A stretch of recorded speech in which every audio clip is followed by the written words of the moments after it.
My grandmother had lived in the same little town in Alabama for almost her entire life. I would spend summers down there, whether I liked it or not. She could be seen sitting on the porch or baking or out in the yard while I made up games to play. It was dull. There were never any kids to play with, and usually I would just explore the woods behind her house or go hunt for mud bugs in the ditch outside the little green stucco house. Grandma's house looked like a cracker box turned on its side, and I remember on hot days you could watch the heat baking off that stucco, and it would make mirage lines in the sky. Grandma only got 5 television channels, and they came through a pair of rabbit ears that sat on the top of her old television set. Only one of the stations showed cartoons, and it was only on weekends and sometimes in the early afternoons. The rest of the time it was just news or game shows or programs for adults that I didn't have a lot of interest in. Most of what we did was sit on the front porch and watch the lightning bugs at night, and Grandma would tell stories.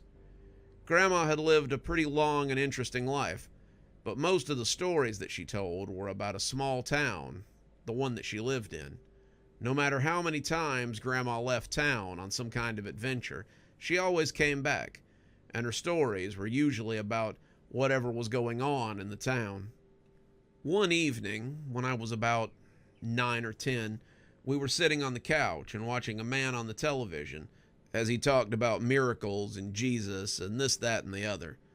Grandma was what many would call godly. She went to church and read her Bible, but when the man talked about miracles in that way, she had laughed and shook her head. I asked her if she believed in miracles, and she said that she did, but that fellow wouldn't know a miracle if it jumped up and bit him. I saw a miracle once. Well, I guess it wasn't really a miracle, but it was of God. It was something that made the town take a long look at itself. And maybe that was for the best, because the town had been in a bad way for quite a while. I asked her if she would tell me about it, and she nodded and said that she would. Not that you'd probably believe a word of it. Your generation has to see everything, has to damn near catch it in their teeth before they'll believe anything. You may not believe it, but I swear to you that it happened, and as God is my witness, it was the enema that this town needed. I asked her what an enema was, and she told me to never mind, and went right on and told the story of a preacher man who had come to town when she was a little girl. She said she'd been skipping rope on the sidewalk when he came to town. Her friends, Mary and Janice, had been holding the other sides of the rope, and when it suddenly went slack, she had turned and seen the man. He was dressed like a priest. He had a long black robe and a stiff white collar, and his head was bald, shaved, and waxed as neat as anything. He walked up the main street and found a place where a statue had once been. At that point, it was nothing but a stone pedestal, and when he hopped up on it, he never slipped and he never stumbled. He found his balance right away, and when he spread his hands wide, he seemed to speak to the whole town. Friends, I come to you to show you the one true God and to tell you of his miracles. Those who would join me at the tent on the edge of town are welcome. Those who would not join me are welcome too, though they will not come. Many people fear the true God and his works, but I would invite all of those who believe to come and see his miracles at work. Come tonight at sundown, and all will be revealed. Then he walked right back out of town, though it was in the opposite direction. He headed towards what would be called the agricultural end of town, where all the farms and animals were. He had rented a field from Mr. Harrow, a farmer in the area who had recently fallen on hard times. Mr. Harrow had been known to keep a field open for the last couple of years for people who wanted to host revivals or miracle weekends or come out and exalt the Word of God. She didn't know why he did it. No one in town did, but he always kept it open, and that was where the man went. My grandmother was not allowed to go to the man's tent revival, so of course she was there. My grandmother did not let things like my great-grandmother's commands or a locked door stop her from seeing what she wanted to see. She snuck out and went to the tent revival, and she heard the word of God spoken in a way that she had never before heard it. The man spoke with such ferocity and such zeal that she believed he must actually hear the word of God. The people there spoke in tongues, as the people at her church sometimes did, but she never doubted that it was real. She said there was an aura about the place, the kind of thing you feel in someone's sick room as the angel of death moves closer to them. She said in a lot of ways it was like those heat shimmers that came off the stucco on hot days, and if you squint into it, you could see angels, and worse. The man's sermons went on for 5 days, and on the 5th day, something terrible happened. Some of the people in town did not like what the man was saying. They thought he was trying to bring people into a cult or take them away from the town to follow him. They thought he was mocking their religion, that he was mocking their God, and on Friday, they decided to do something about it. On Friday, the men of the town came to the tent, and they set it on fire. They set it ablaze and got everyone but the preacher out as it burned. My grandmother was there for that as well, and she talked about the flames and how they burned as she stood on the edge of that field. She had gone back every night after the first, and she said that she felt something inside that tent that was like nothing she'd ever felt before. She said it felt real in a way that she couldn't describe, and that as the canvas came down and the preacher burned alive, he looked at the people and lifted his fingers in the sign of the evil eye. "This town is a den of snakes and liars. May God give you exactly what you deserve." Then it all collapsed, and when they cleared the ashes so they could find his body, he was gone. He was gone, but he was not forgotten. The people of the town went about their lives as they always had. They continued to cheat and lie and go to church on Sunday as if that made any difference in the world. They continued to steal and to hate, but something began to happen in the town. A strange illness began going around, an illness that rotted people.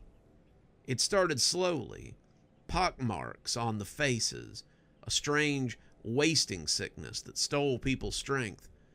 But it wasn't until people began to die that the town really took notice. My grandmother said she was never afflicted, and she knew several others who weren't either. They were people who had gone to the sermons and who had taken what the man said to heart. They changed their lives. They embraced what he had said, and they never had to worry about any of the things that the others had to concern themselves with. They were terrible to look at, she told me. Their skin began to rot off their faces as whatever was going on worked through them. Many of them believed that what they had done to the priest had laid a curse on the town. Many of them believed it was something in the water, and the priest must have poisoned them. Those who spoke out against him, however, discovered more than pockmarks on their faces. Those who lied were stricken the worst, and very soon it was as if walking corpses had taken over the town. Pretty soon, people started leaving the town in droves.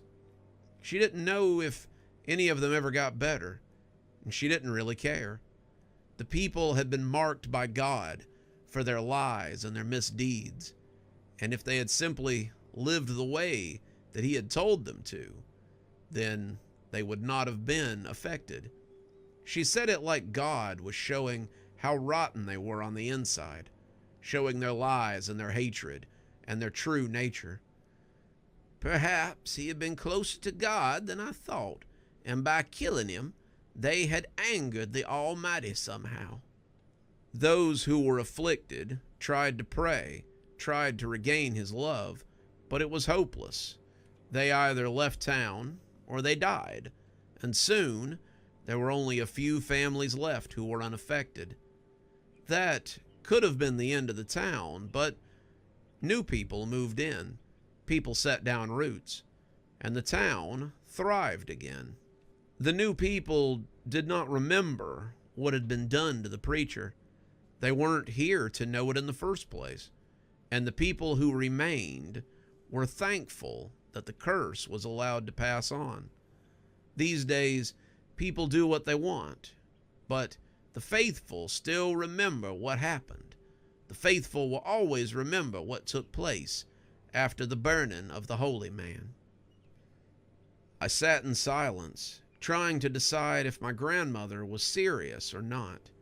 The town she grew up in was small, a grocery store, a couple of gas stations, a small town hall, barely anything to define it as an actual city.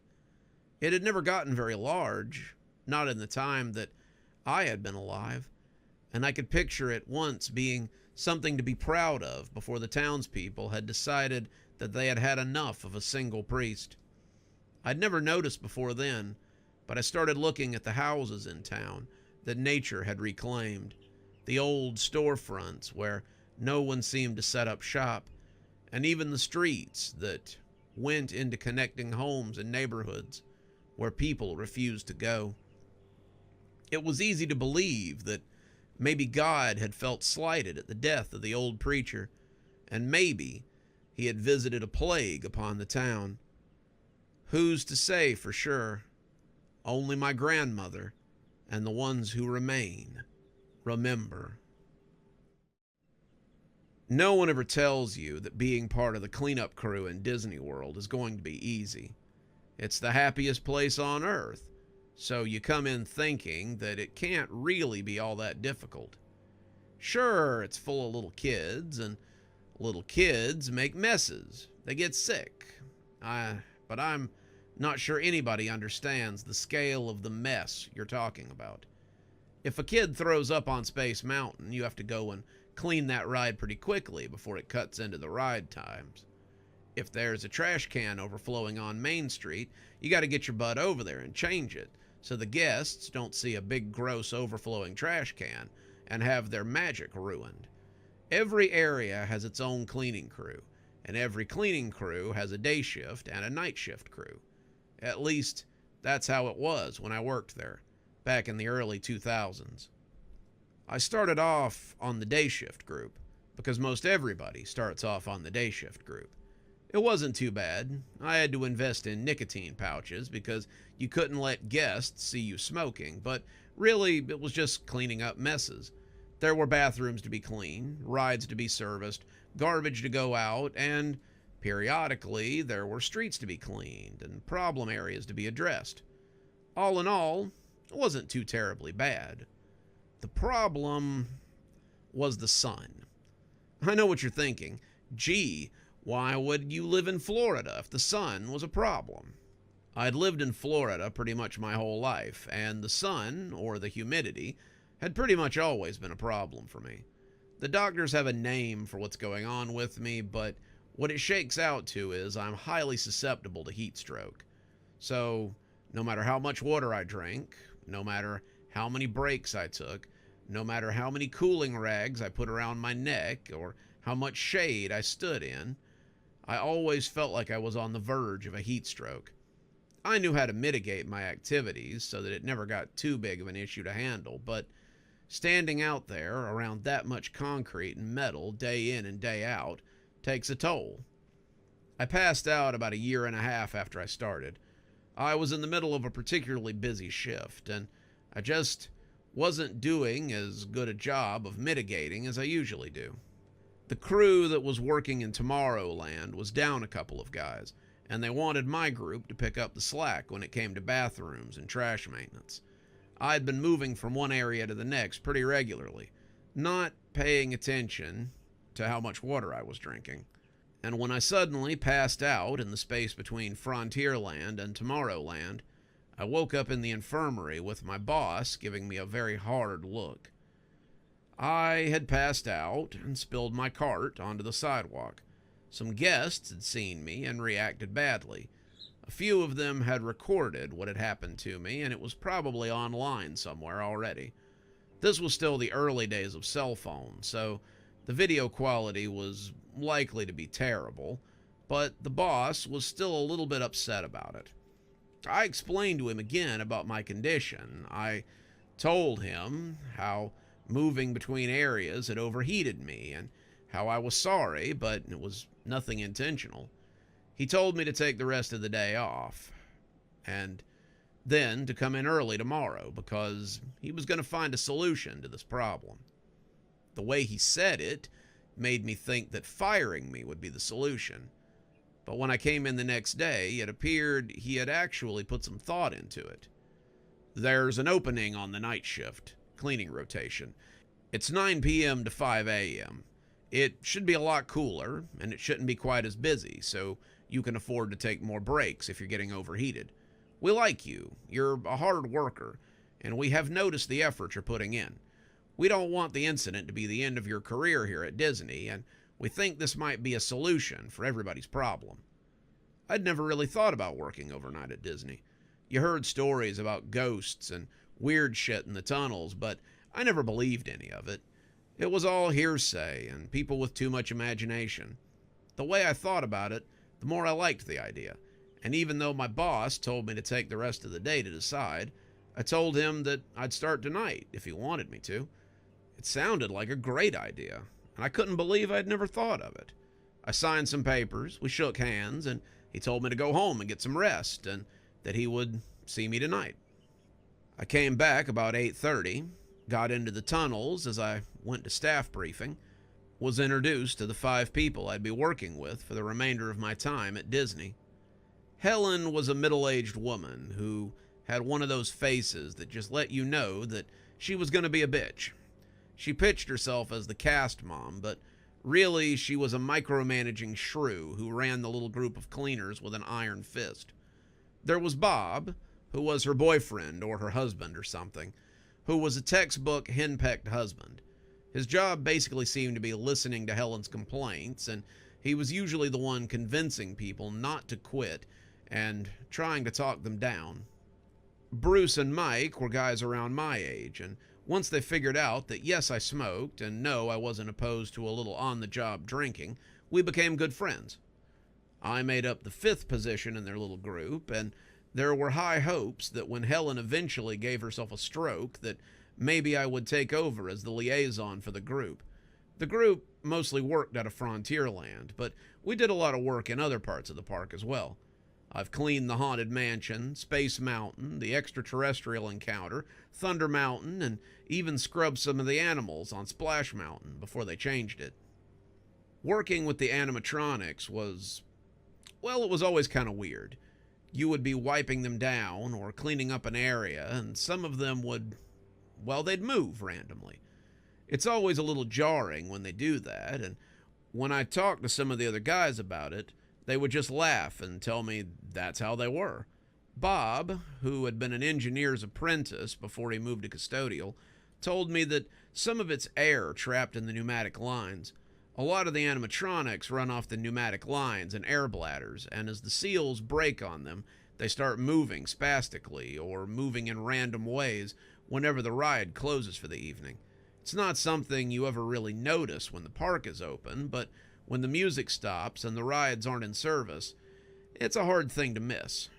That being said, one of my least favorite attractions to clean was the Country Bears Jamboree. If you've never been on the Country Bear Jamboree, then it's a variety show of animatronic bears that perform covers of different songs and basically go back and forth with the audience as they put on a show. It's probably a really fun show, and show times are usually packed, but when you're the one with the lights dimmed and all of the animatronics just hanging around, it's a different story. After hours, they bring them all out of wherever they're hidden in the stage so that you can clean them up and do a little maintenance. You come in with your cart, and there's just all of these animals sitting around looking at you. Their faces frozen in those weird grins that they seem to give every one of the characters. They move a lot. The Country Bears are some of the older animatronics in the park. Not the oldest, but they're up there. and their pneumatic seals are really dated. They move randomly, they shift without warning, and I've heard phantom voices coming out of more than a few of them. Bob tells me it's just the way they're made, and it's nothing to worry about. But it scared the shit out of me more than a few times. The breaking point happened on a Thursday, and I only remember that because I work Sunday to Thursday, and it was technically my Friday. Helen was giving us our assignments, and when she told me that I'd be cleaning the Country Bear Jamboree, I made a noise of disgust so profound that she looked up and asked if there was a problem. It's so creepy in there. I'd rather clean the whole Pirates of the Caribbean ride than clean that place.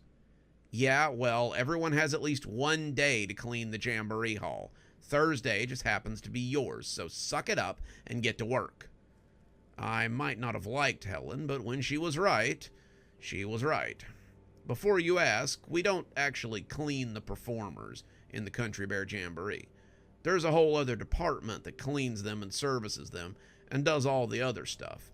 What we do is clean the stage area, clean the area where the audience sits, and clean the velvet curtain that obscures some of the performers.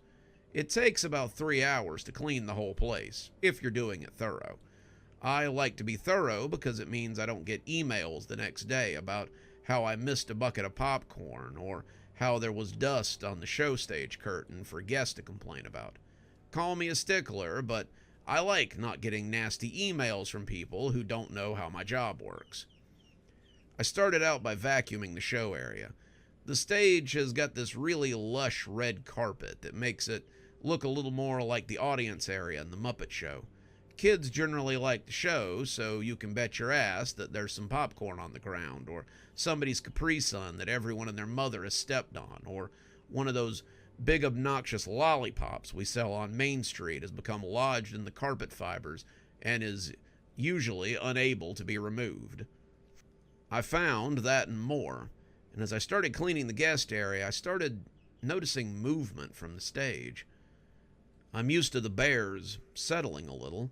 I'm used to them twitching before returning to a stationary position, but when I looked up and the big one in the overalls was staring at me, it gave me a little bit of a start. No matter where I stood in the guest area, it seemed like that big bastard was always eyeballing me. His eyes seemed to follow me wherever I went, and I tried to keep my face pointed away from him as I worked. Usually I put my headphones in and listen to music while I'm working, but having that thing watching me really made me feel creeped out with the music going. It was like, I don't know, it was like being watched without your knowledge, even though I knew he was there, and I finally took the headphones out and just hung them around my neck as I worked. I was cleaning out the seats, vacuuming them, and getting the stray crumbs out, when I heard a weird hissing sound, and I turned to find that another one of the bears was staring at me. It was the puffy girl character, the one that hangs from the ceiling, and her bright blue eyes were regarding me with no small amount of humor.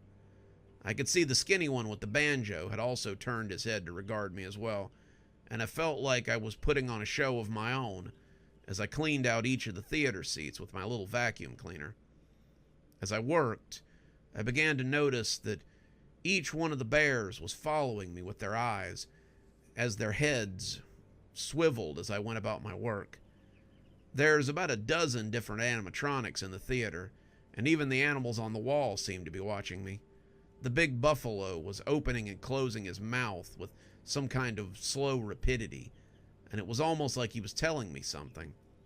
The mouth would open and close, and it looked like he was telling me to run. I couldn't run. I still had to clean the stage and dust out the curtains, and, well, that was when things started really going sideways. I'd taken out my broom and started beating the curtains as gently as I could when I heard a loud pop, and one of the bears turned and almost bumped into me. I knew that one of the seals had finally given out. I knew that one of the tubes had just let out its payload of air, and now the bear was moving as the flow of air directed it, but that didn't stop it from being really off-putting. And an object suddenly moving is one of the things that weirds me out the worst. I had to take a minute to get my heartbeat under control as I stared at the barrel-chested bear that had nearly pushed me off the stage.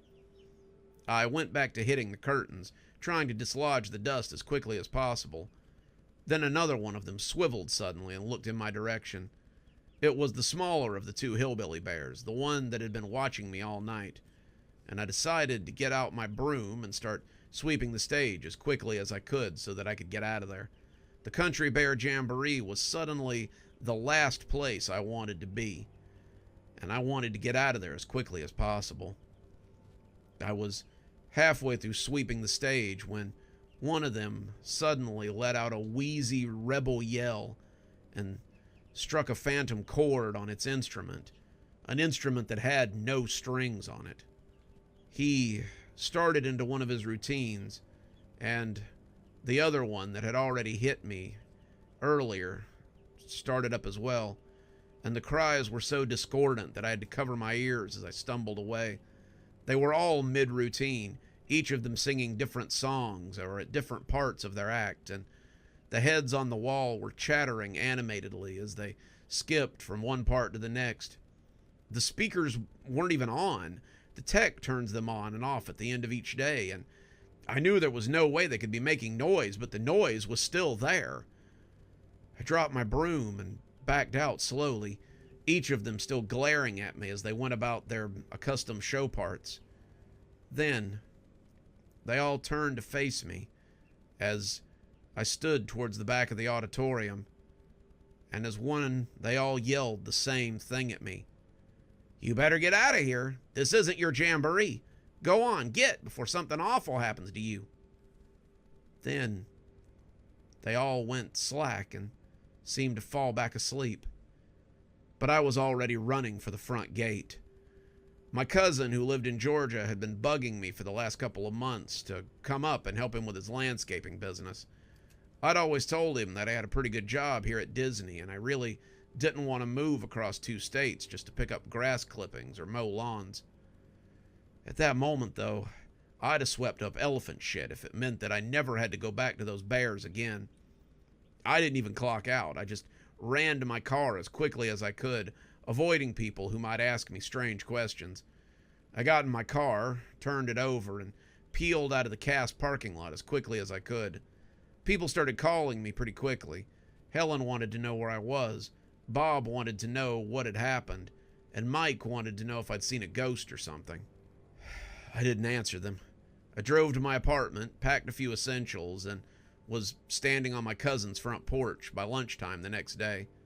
He was glad to see me, and when I offered to help him with his fledgling business, he was even gladder.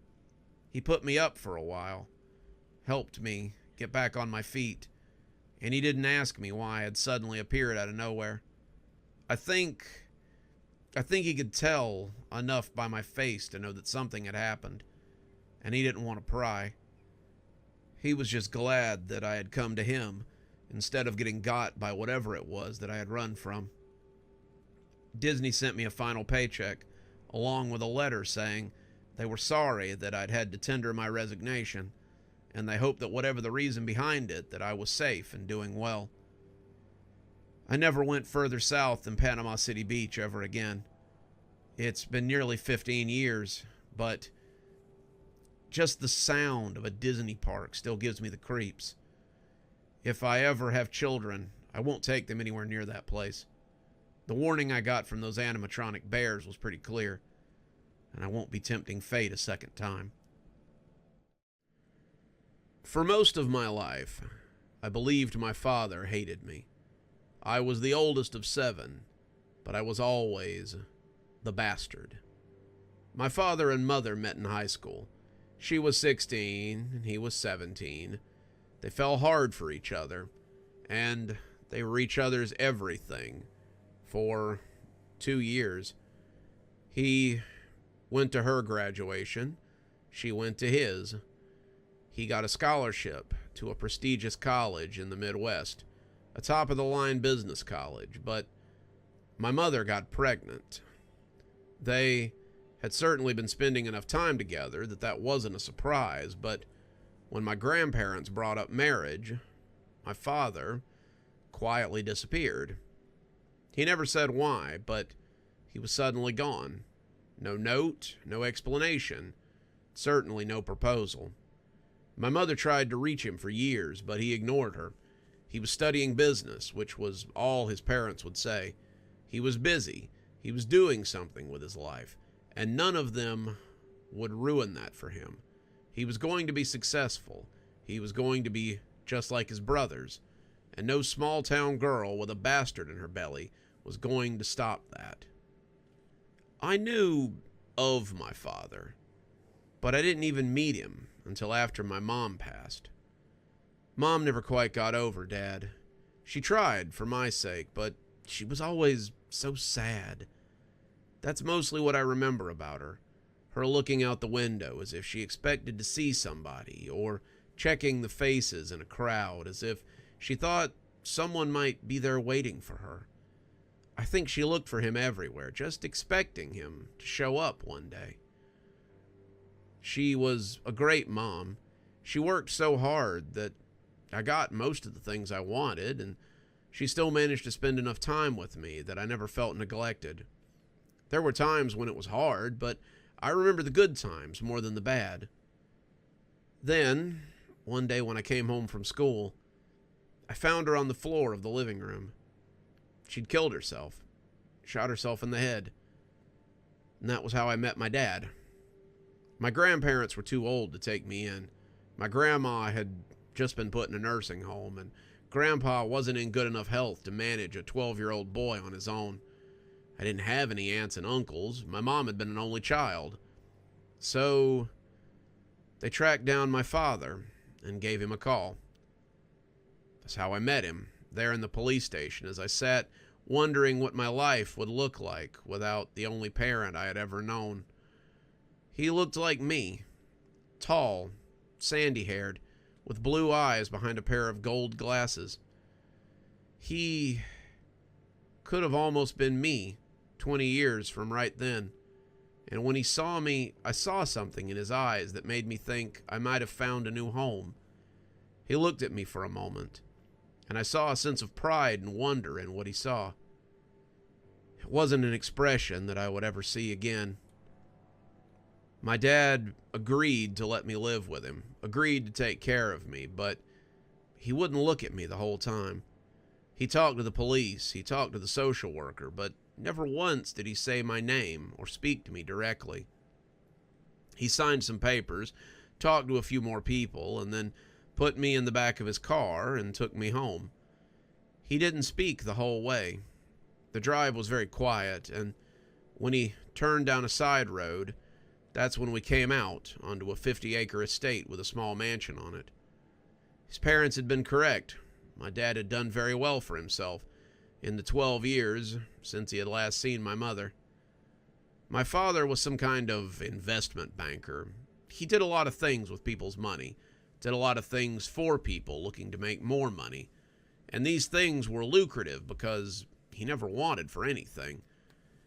His new wife, a rather unhappy-looking woman named Sandra, greeted me, but I could already tell that she thought I might be competition for the 2 children that she and my father had already had. I had a brother and a sister who were both 2 or 3 years younger than me. They looked at me like I was dirt, like I was trash, and it was an expression that I would get used to pretty quickly. Dad told me I could put my stuff in a room that looked more like a broom closet. Wasn't very big, barely big enough to fit a single bed into. And after he told me to settle in, he left. It was probably the last time he ever spoke directly to me. Dad was out of the house a lot. Most of what I remember about my childhood is Sandra ordering me around. I wasn't a stepson or an adopted son to her. I was little better than a servant. If she needed something, she would call and tell me to fetch it for her. If one of her kids made a mess, it was my job to clean it up. If she didn't like what I was doing, she would hit me on the shoulder or on the side of the head. She yelled at me a lot, and I came to understand when it was safe to be in the same room with her and when it was best to be invisible. My father was really only home on the weekends, but if he felt any sort of way about how I was being treated, he never said anything. Essentially, I was a ghost. and everyone seemed to take advantage of my presence. My father had a large family, 6 children in all, and I was everyone's personal servant from time to time. This was far from voluntary, and I was usually facilitated by my stepmother. If someone needed a playmate, if someone needed a maid to clean up after them, if someone needed something cooked or something carried, it became my job. First, I thought my father resented me, maybe even hated me, but after a while, I realized that was too impressive a term. My father did not despise me. He barely even noticed me. He seemed to go out of his way not to see me. I was more than happy to return the favor. One person in the house, however, did seem to notice me, though he wasn't there all the time. No one else seemed to see him, and they always looked at me oddly when I brought him up. He was an older man, maybe 50 or 60, and he seemed to favor suits and dinner jackets. Sometimes I would catch sight of him out of the corner of my eye, or turn and find him looking at me strangely, and I would nod at him and move along. He would cock his head at me, like a dog hearing a sound, and then he would be gone the next time I glanced his way. It was as if he couldn't see me properly, or maybe that he couldn't understand me. I think sometimes he would linger in the corner of my room as well, but he never spoke to me. He never tried to touch me or anything. I remember telling my stepmother about him once, and then reeling as she slapped me and told me to stop making up stories before I scared my siblings. "Bastards should be seen and not heard," she had growled. It's usually what they called me. Whenever they spoke to me, they never used my name. Whenever they talked to me or about me, they always called me the bastard. All except my father, who didn't talk to me at all. I existed like that for the next 15 years, but even then, there were signs that not everything was as it seemed. My father had a strange nighttime ritual, something I don't know if he was aware of, or at least not aware that I knew about. Sometimes I'd wake up and find him watching me from the doorway of my room. He was just standing there, not saying anything, but watching me, like someone might watch a bird that they find very interesting. I never mentioned it, and neither did he, but it was the only time I saw him look anything but unimpressed or disinterested in me. It was like, at night, his mask would slip a little, and he would come to look at me not as a bird, but as a person. My stepmother never looked at me with anything but distaste, and I never got anything from her but anger or simple cruelty. When I was 18, a month before I graduated high school, I informed my father that I was moving out. I had been accepted to a small college 2 states away. It was something I'd done on my own. It was something I had done without help and with a combination of scholarships and small grants. But I had achieved a small bit of independence, and I meant to escape my father's house. He didn't say anything to me. He simply nodded from behind his newspaper and went back to reading. My stepmother said how nice it would be to have the room back, and that I should thank them for their hospitality over the last 7 years. I didn't say anything to her. I just looked at my father, expecting more, and getting nothing. Finally, I returned to my tiny room, a room that had gotten even smaller as I grew up, but he came to see me that night after I was asleep. The door opened a little harder than it usually did, and as I peered at him from behind my eyelids, I realized that my father had been drinking. Drinking wasn't something he did often. Bourbon at a party, champagne for a toast maybe, but tonight he was red-faced, and he looked more disorganized than I'd ever seen him. His hair was a mess, his shirt had stains on it, and he looked distinctly rumpled, more disorganized than he ever had. He slid down the wall, coming to rest about 10 feet from me, as we sat eye to eye, and when he began to cry, I felt incredibly voyeuristic as I continued pretending to sleep. "I'm sorry, son," You deserve better than me. One day, you'll understand why I had to do this, why I had to treat you this way. I just wanted you to know I was proud of you. I'm proud of the man you've become, but I can't show it. I can't let anyone see me. Be proud of yourself. You've accomplished so much. He looked around then like someone might be watching him. I can't let them see me love you. Otherwise, it would unmake everything. Just know how I feel and never say anything about it to anyone. I know you'll make me proud. I know you'll do great things. He cried for a few more minutes, sobbing quietly as I tried to stay as still as I could. Then he left. Just got up and left. And I lay there pondering what he had said until I finally drifted off. No one came to my graduation, but I hadn't expected they would. After graduation, while my friends were out celebrating with their families, I packed a few things I valued and left for college. I stayed with friends who were also attending the same school until it was time for the fall semester. Then I moved my things into the dorm room, and the space felt like mine for the first time. My first 4 years of college were rough. I was studying business, but I was also studying a little bit of engineering. I'd always had an interest in machines and engines and things, and eventually I transferred over so that I was majoring in engineering and minoring in business. I was finally doing something I loved, doing something that made me happy. But I guess they couldn't stay gone for long. I was working on my master's degree, about 7 years into my college course, when I got the letter.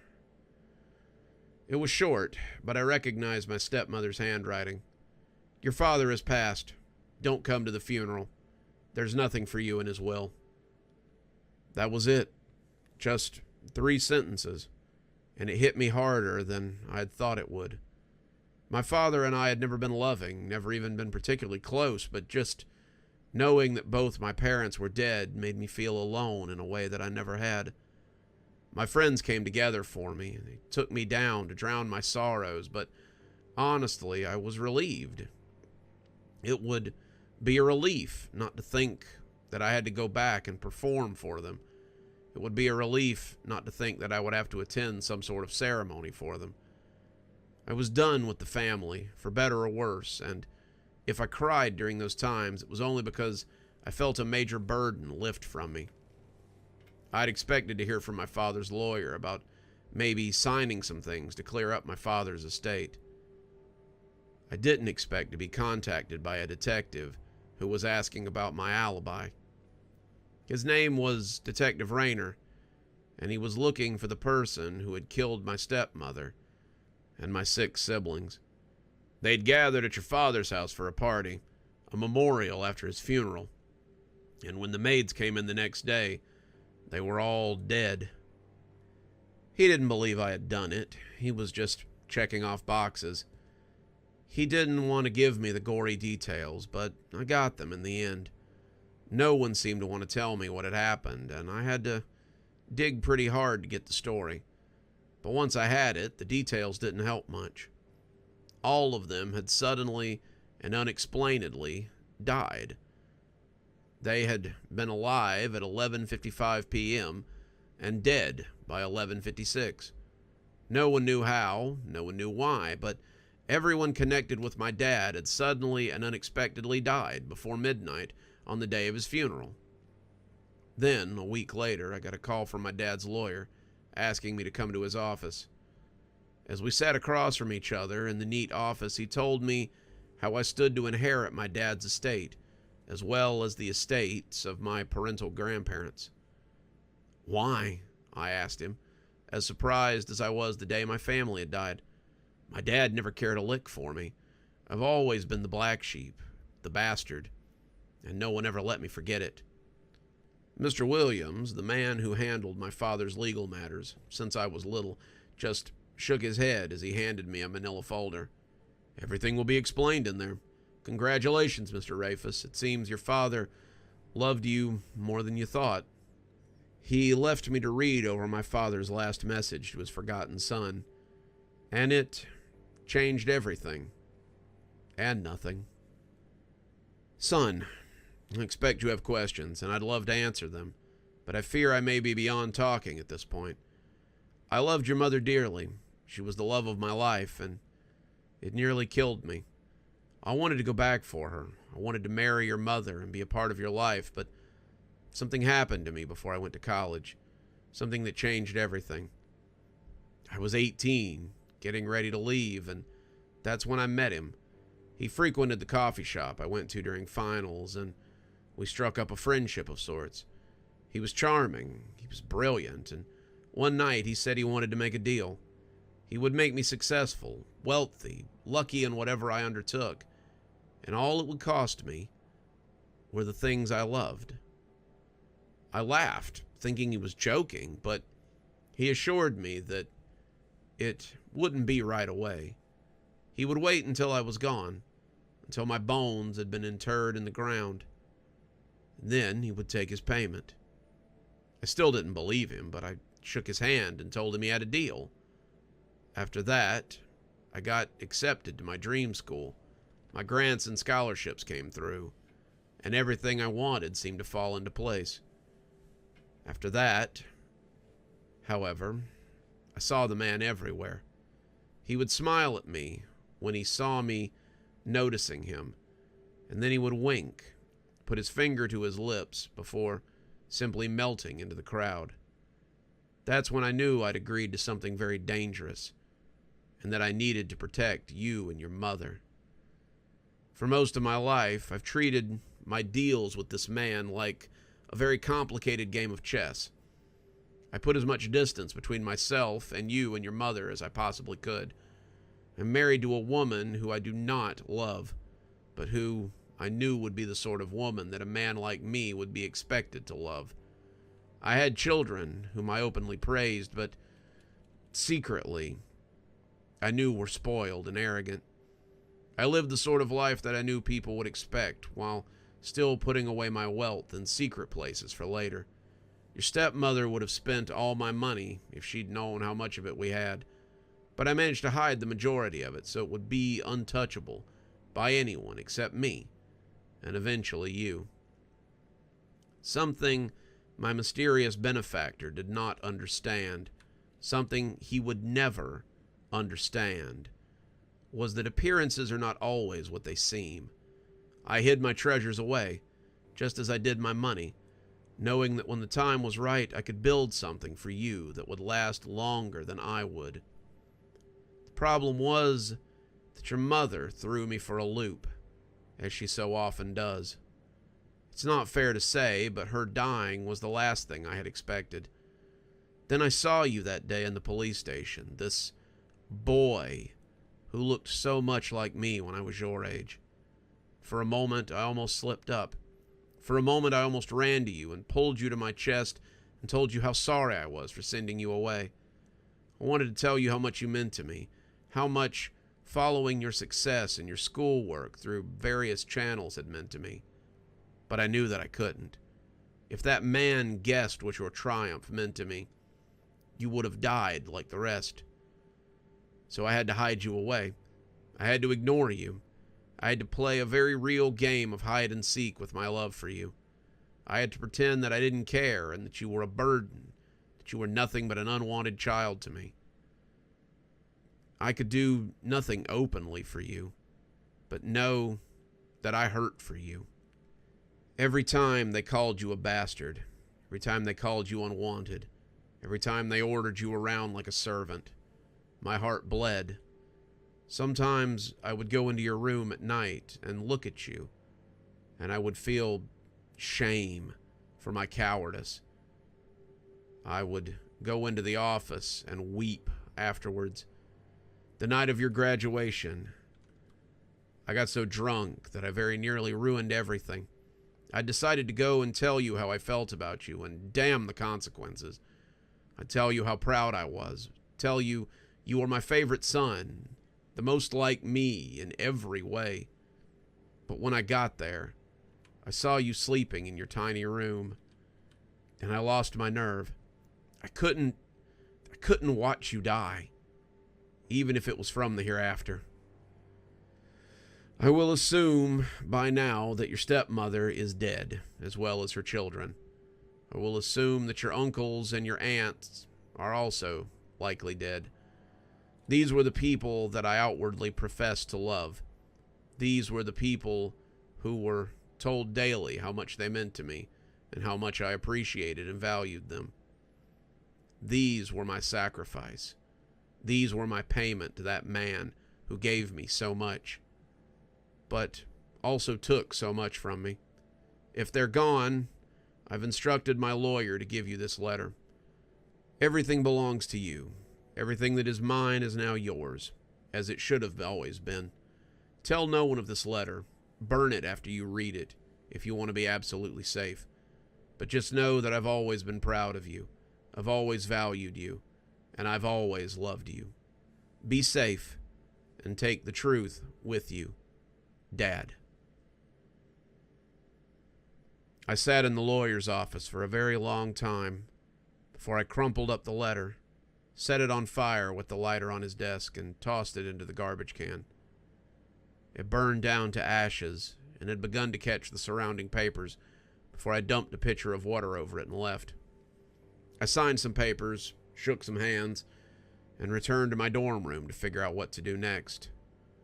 I now own a large estate, a house with more rooms than I could ever need, and a bank account with quite a few more zeros than I'm used to. I don't know what to make of all this. It completely changes the way I think about my dad, and also it changes it very little. I know he claims to have done all this for me. He claims to have secretly loved me while trying to keep me safe from this whatever it was that haunted him, but it honestly just makes me feel sorry for him.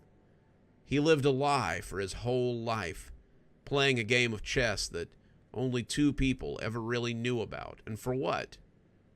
In the end, he was really just a sad man who was trying to cheat a system only he knew about. I don't know what to believe anymore, but what I do know is this. I think I'd rather go on believing my dad was a callous jerk than believe he was mixed up in something beyond my understanding. I think, at the end of the day, I'd rather let the information burn with his last and only message to me. The town of Rawson, in the middle of nowhere, Tennessee, has a ritual that's very well loved by the population.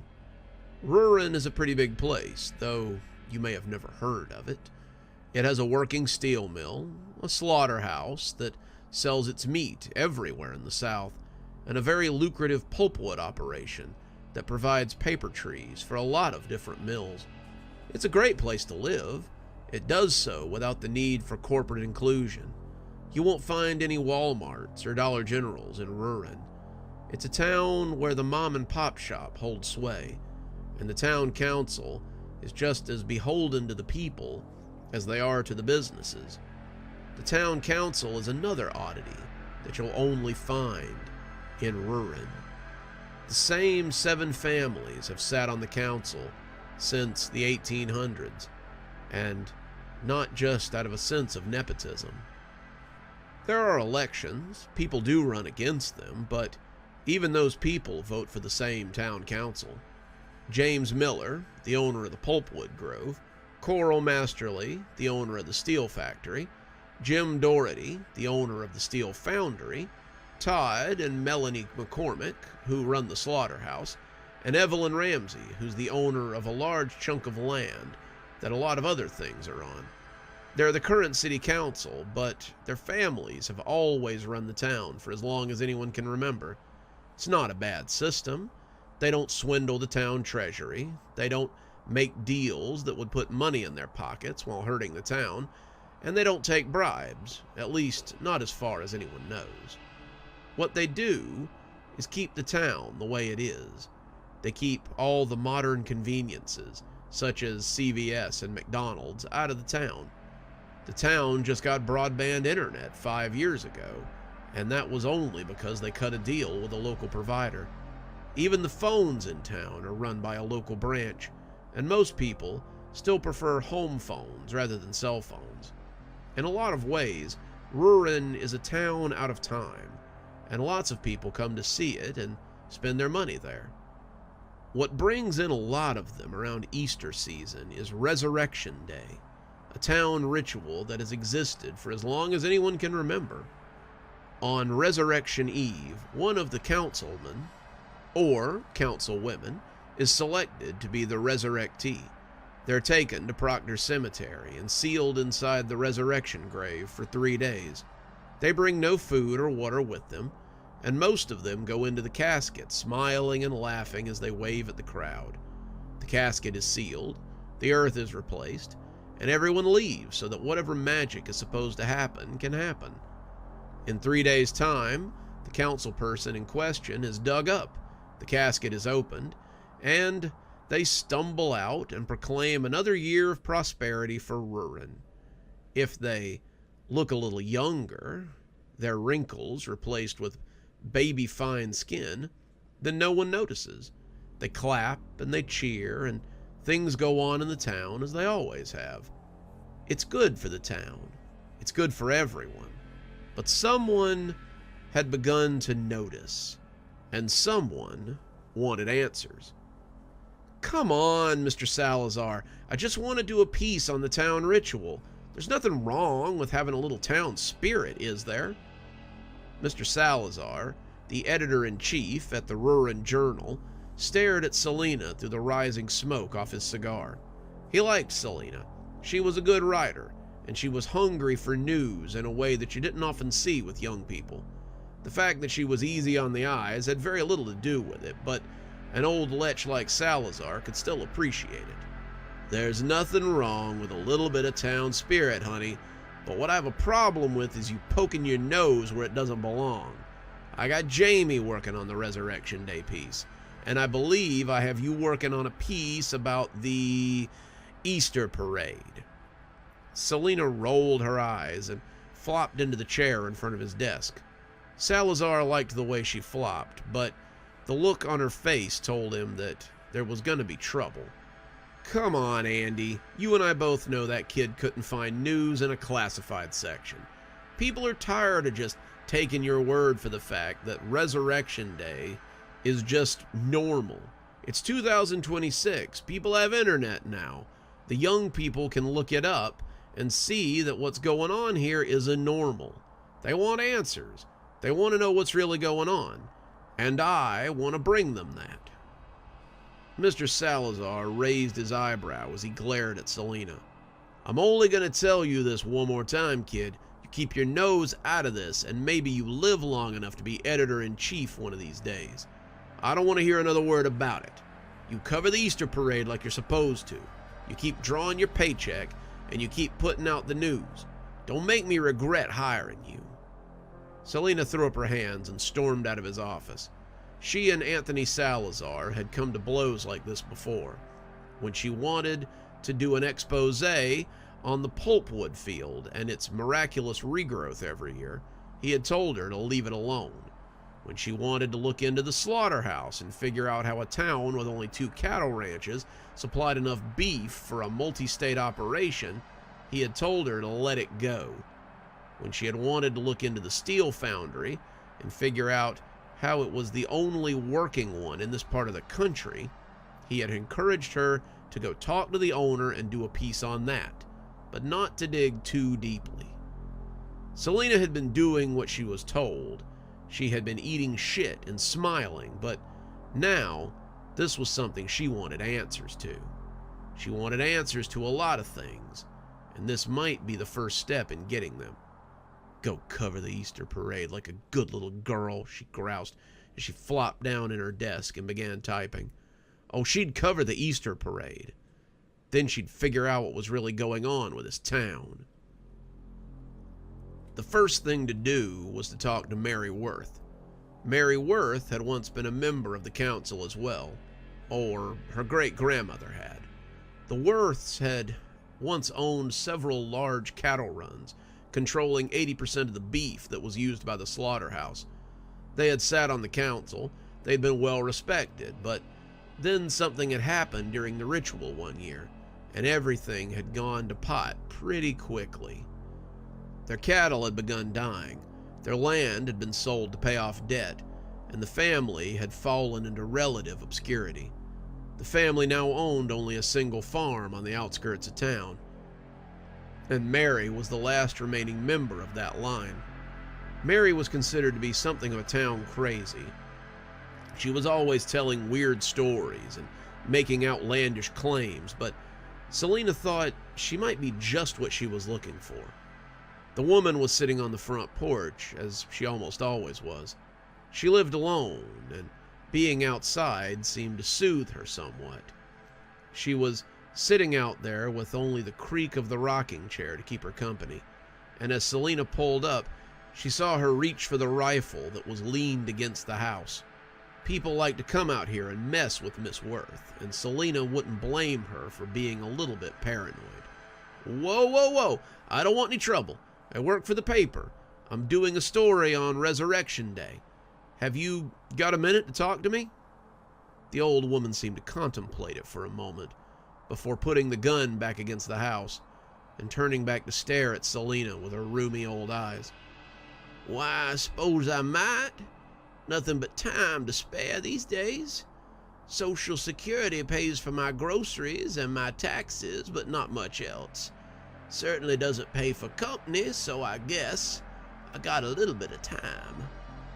Selena sat down and contemplated what exactly to ask the woman. She hadn't expected to get this far, and it was a wonder that she hadn't been shot, or at least shot at. She took out her recorder and made notes before beginning. Your family used to be on the council, isn't that right? For close on 50 years, we sure were. We provided the meat for the slaughterhouse, and for a while, people respected us. Respect is pretty easy to get, but it's not easy to keep.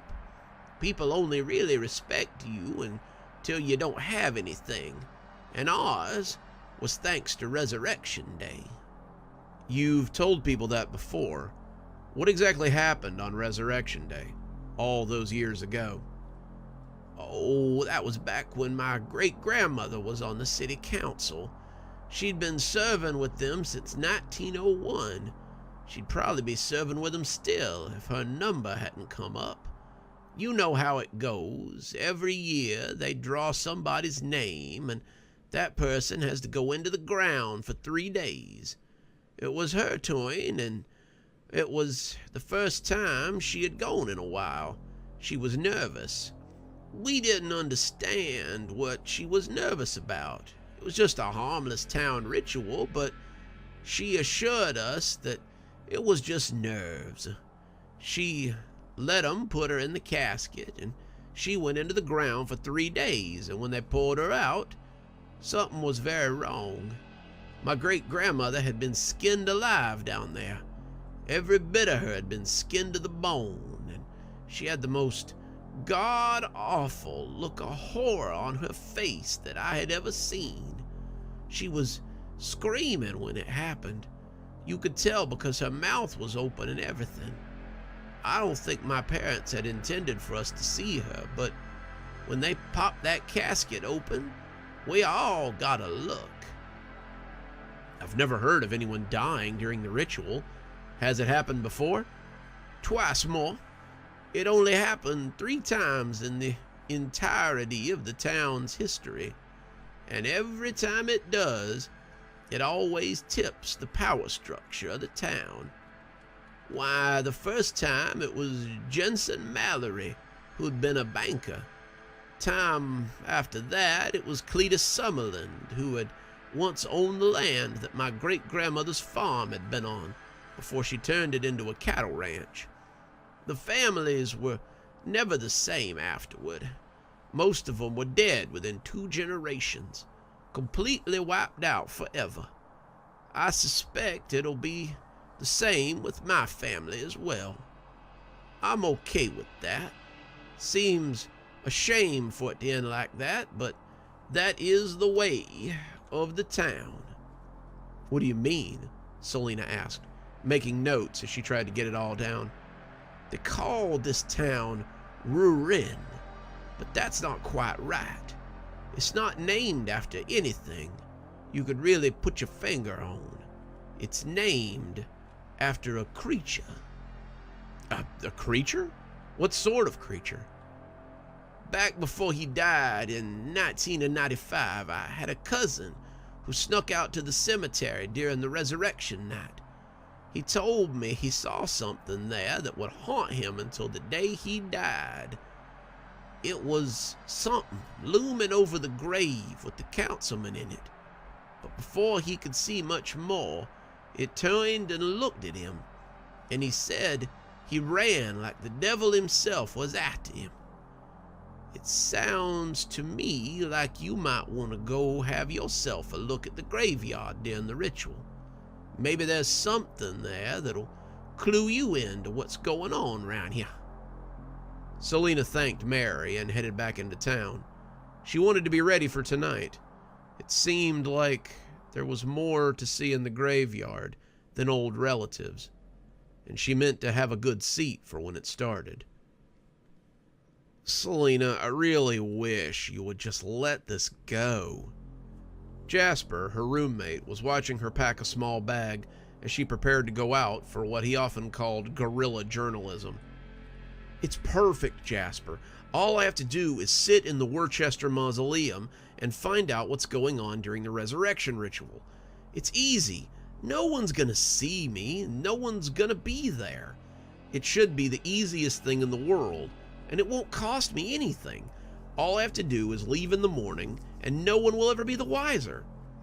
Yeah, and what if you run into something that's a little more than nothing? What if the town elders are, I don't know, they're doing something awful out there, and they find you peeking and decide that you've got to go? I like having you as a roommate. You pay your rent on time, and you don't make a lot of mess. You can't always get that from people in this town. Selena rolled her eyes at him as she threw her bag over her shoulder. If you want me to keep paying my rent on time, then I have to go out there and do things like this. Even if the journal doesn't want it, I can sell it to somebody higher up the food chain and make a mint. Stories about rich people up to dastardly things are real big right now. I'm not saying that this could be the next Epstein files, but it very likely could be. You watch the news, you know stories like this are big. Jasper sighed as he put a hand on her shoulder. Just be careful. I meant it. I really don't want to have to find another roommate. She headed out then, feeling that she had a pretty good grasp on what was going on, but honestly, having no real idea what to expect. Getting into the cemetery had been easy. No one was really watching a boneyard, and it had been easy to jump the fence and get into the cemetery. She hadn't expected a lot of trouble on that end, and she didn't encounter any issues until she got to the mausoleum. The Worcester Mausoleum was a city landmark, had been since she was a kid. The Worcesters had been one of the founding families, and they spared no expense on their final resting place. The mausoleum was covered in pictures and symbols, things from folklore and the like. It was artistically significant, and most people knew it by sight. She'd been in there before, researching one story or another, but today she found that the door was locked. It wasn't something that happened very often. The mausoleum was usually open to visitors, but she supposed maybe they had decided to get in ahead of the vandals that sometimes they had to deal with around this time of year. Luckily, she had brought a little crowbar with her, and a quick snap and a pop and she was inside. The mausoleum was grand, but it certainly didn't have the benefit of air conditioning. It was cool and damp, and as the sun set outside, she found a perfect vantage point near the back corner. They had built little vents into the mausoleum, probably hoping to let some light in when people came to visit, and from the grate she had a perfect view of the resurrection mound. She hoped Councilman Doherty was comfortable enough in there, but she also hoped that maybe he had sand and worms in his pants as well. Councilman Doherty was the one that had told her to stop being a child at last year's budget meeting, when she had asked him why only a third of the budget seemed to go into the town. He had always been critical of the media, and she hoped his discomfort would make him think about the town at the start of the fiscal year. She waited for what felt like hours, and as her watch ticked closer to midnight, she started to wonder if maybe Mary Worth had really just been a crazy old lady. She was out here in the cemetery on the word of a woman who had been known to walk up the street naked and who had been arrested 3 times for making threats against the council and the police force. She felt foolish now, her determination feeling more like misplaced indignation. It was gonna be a bad day tomorrow if she had to stand out in the heat and watch the parade, but she would do it because that was what you did when you were a journalist. She had started to nod off a little, something you would have said would have been impossible in a place like that. And that's when she heard the footsteps of something large and angry sounding. It was huge, a creature that blocked out the moon as it covered the windows of the entire mausoleum. It was gray, its ears long as they pointed into the trees, and it approached the grave with loud, galumping steps. It had long arms that ended in claws, and it easily tore up the earth as it lifted the casket out in a matter of seconds. Selena could hear something moving in there, not out of any kind of discomfort, but maybe out of anticipation. And as it pulled the lid off, she saw Councilman Doherty peeking out at the creature. It said something to him, its voice watery and a little garbled, and when the councilman answered in kind, Selena supposed that that was what it spoke. She didn't think that was a sound that a human throat should be able to make, but the creature must have understood him, because he gripped him under the arms and pulled. The councilman's skin came off like wrapping paper, or like one of those oranges that some people can peel in a single pull. He skinned him in 2 hard pulls of the armpit, and she heard Councilman Doherty cry out to the moon like a shot deer. The creature stuffed the skin into his mouth as the councilman lay twitching in the coffin that he had been sealed in, and as it ate, its face looked euphoric for the experience.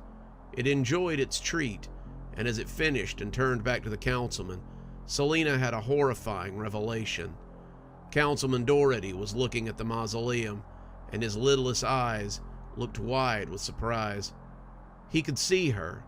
She knew he could, but it seemed the creature wasn't quite done with him yet. The creature, the Rawson, Selena supposed, began packing the coffin with the rich clay that lay beneath the surface all over town. He sealed Councilman Doherty into the casket with it, each handful entombing him inside the casket. His eyes were the last, and they stared at Selena the whole time as he was buried alive. Then, the creature put the top on the casket and buried him in the earth before leaping over the wall of the cemetery and running off for God knew where. Selena waited an hour, maybe 2, and then she ran out of the mausoleum as quickly as she could. She didn't know what to do with what she had just seen, but she knew that she couldn't publish it in this town. The people who knew would bury her right beside the councilman, and the people who didn't would never believe her. The Rawson was as much a part of the town council as the councilors were, and it would probably be more than happy to bury her right along with anyone else who spoke up. "Hey boss, I got that parade article written up. I went ahead and emailed it to you, but it said your email was deactivated, so Selena came into his office, but noticed he was in the midst of packing things away. He hadn't had a lot in there. 2 file boxes had taken care of it, and when he looked up at her, she saw that there was an odd mixture of respect and hatred on his face. Mr. Salazar didn't often look afraid, and there was definitely a little fear in there as well, as he sat the box down and gave her a searching look. "Guess you'll be emailing those to yourself from now on. I got a job offer to be the editor-in-chief in a town about 50 miles from here. It's a good job, big jump in pay, but I guess I'll be leaving the paper in good hands." What are you talking about?" Selena asked as she stepped in and closed the door. "The council wants you to be the editor-in-chief of the Rawson Journal. It's quite an honor for someone your age, and I can assure you that some of the staff is probably going to have a problem with it. I'm not worried. I think you'll do all right." Selena let that sink in, not quite sure how to take it. Was this some kind of bribe for what she had seen? How would the council even know? She hadn't told anyone. She hadn't even written any of it down. She had come in late enough that Jasper had been asleep. When he had woke up, he had asked her what happened, and she had told him that she hadn't seen anything. She didn't like lying to people, but she couldn't tell him the truth. No one would believe her. Mr. Salazar put a hand on her shoulder, and when she looked into his face, this time what she saw was pity. "I told you to leave it alone.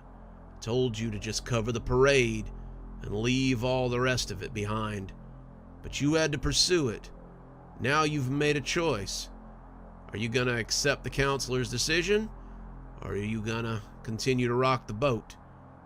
This is a cage, Selena, but it's your cage, and I suppose you can decorate it however you want." He grabbed his box and left then, leaving Selena in her new office to figure out what would come next. The town car pulled up a few days later as Selena was leaving for home.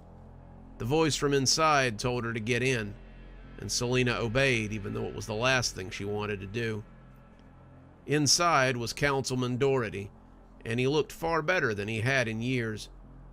Doherty could have passed for a man in his 30s now, not the man who had been staring Social Security age in the face. He smiled at her, and his teeth looked like real teeth rather than the false ones she knew he wore. They rode in silence for a moment, and when he spoke, she could see her apartment building rising up down the street. "The council would like to thank you for taking on the role of editor-in-chief of the newspaper. We trust that you'll keep what you saw to yourself. The town runs much better when things run smoothly. We've been running the town for a long time. We know what's best for it. And we are what's best for it. So enjoy your new position, but don't forget how you came to have it. We may reach out from time to time to get you to run certain articles for us. I trust that won't be a problem." "What happens if it is? You gonna send your monster after me?" Doherty laughed. "The Rawson? We could. Who do you think disposed of all those cattle that the Worthy family used to own? Who do you think burned down the bank after Mallory was found unworthy? Sometimes things have to change, and the Rawson is there to make sure that the transition goes as smoothly as possible. This looks like your stop. I trust that we have an understanding, don't we?" Selena felt dirty as she watched the car roll away. She'd been bought and paid for, and worse still, there was no one to tell about what she had seen. No one outside the town would really care, and the people inside the town that did care would bury her if she so much as mentioned it. If they did, maybe the Rawson would dig her up, and she could see what the resurrection ceremony was like, firsthand. It wasn't really a choice. It was survival. I'd been living rough since I was 15. Dad had too many kids, and Mom had already run off with her new boyfriend. I was the middle kid, the one that no one would miss, and the first one that Dad stopped feeding. After a week of eating scraps and sleeping on the porch, Dad sold my bed, I decided to take my chances on the street. Now, here I was, 26 years later, living rough and shivering out in the cold. It was 16 degrees that night, and I was shivering in a little coal shack by the railroad tracks. The railroad station was mostly deserted. The trains came through about as often as the security guy drove around in his golf cart, and I had a roof and walls, but the wind was whistling through the cracks. All I had was a thin blanket to keep me warm. I was looking at the tough little remnants of coal as they lay on the floor and wishing I had something to burn them in, when I heard the last thing I had expected. a train pulling into the old depot. It wasn't often that you saw trains coming in these days. Trains still came in, but usually there was a truck waiting for them so they could unload and head out. That was one of the few times the foreman and the security guy came out at the same time, and the lack of trucks made me think this one might be a mistake. I peeked through the slit in the shack and saw, to my surprise, that one of the doors had slid open, and the air coming out was making the cold air steam. I was running before I had time to think about it. This could be some sort of trap. Could be a dream or hallucination, but right then, I didn't care. The last time I had been truly warm was when I was 14 and sleeping by the fire as my mother stroked my hair. I desperately wanted to be warm again. I jumped through the door and fell onto the cold floor of the train in a heap. When the door slammed shut behind me, I was up like a shot and banging at it with desperation. This was too good to be true. I had known that. It was a trap, a game, some kind of con to stick a person inside this car for God knew what reason. And as the train picked up speed again, I was thrown to the ground as it trundled along. I was rubbing my jaw when the lights came on, showing me a door on the other end of the compartment. It was more like the door was ringed in lights, making a halo that I would have been blind to miss. I still felt like it was a trap, a clear and obvious trap at that, but I didn't seem to have a lot of other choices. I walked slowly towards it, not sure what I'd do when I got there. I opened it to find not armed men or a weird murder car, but a dining car full of people in fancy dress. They all turned to look at me as I entered, their faces dark and unreadable. I thought for a moment that I'd wandered into some different kind of murder car. This would be one of those weird rich people parties you saw in horror movies. The kind where they killed their special guest for Satan or Parliament or some other such thing. As suddenly as they had turned, they all smiled in unison as they raised the glass and called out, "Welcome!"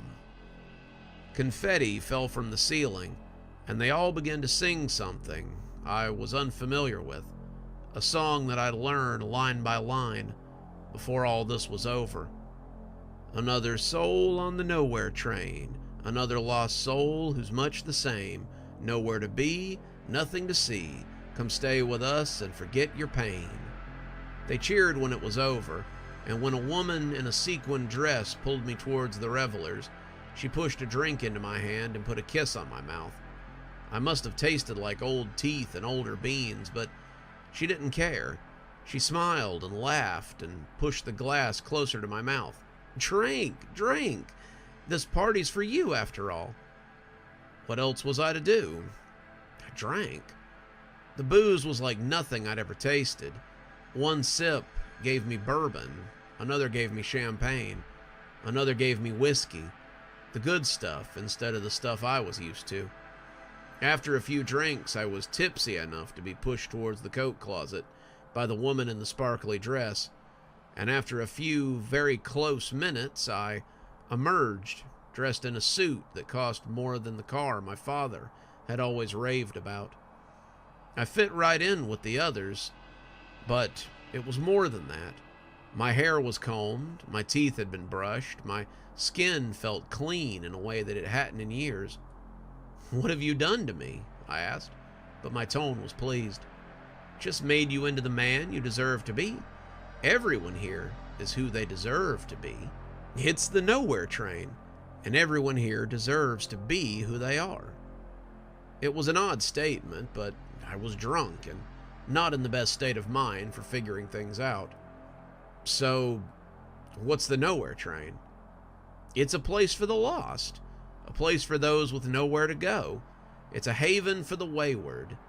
We are all here because we want to be, because the train chose us."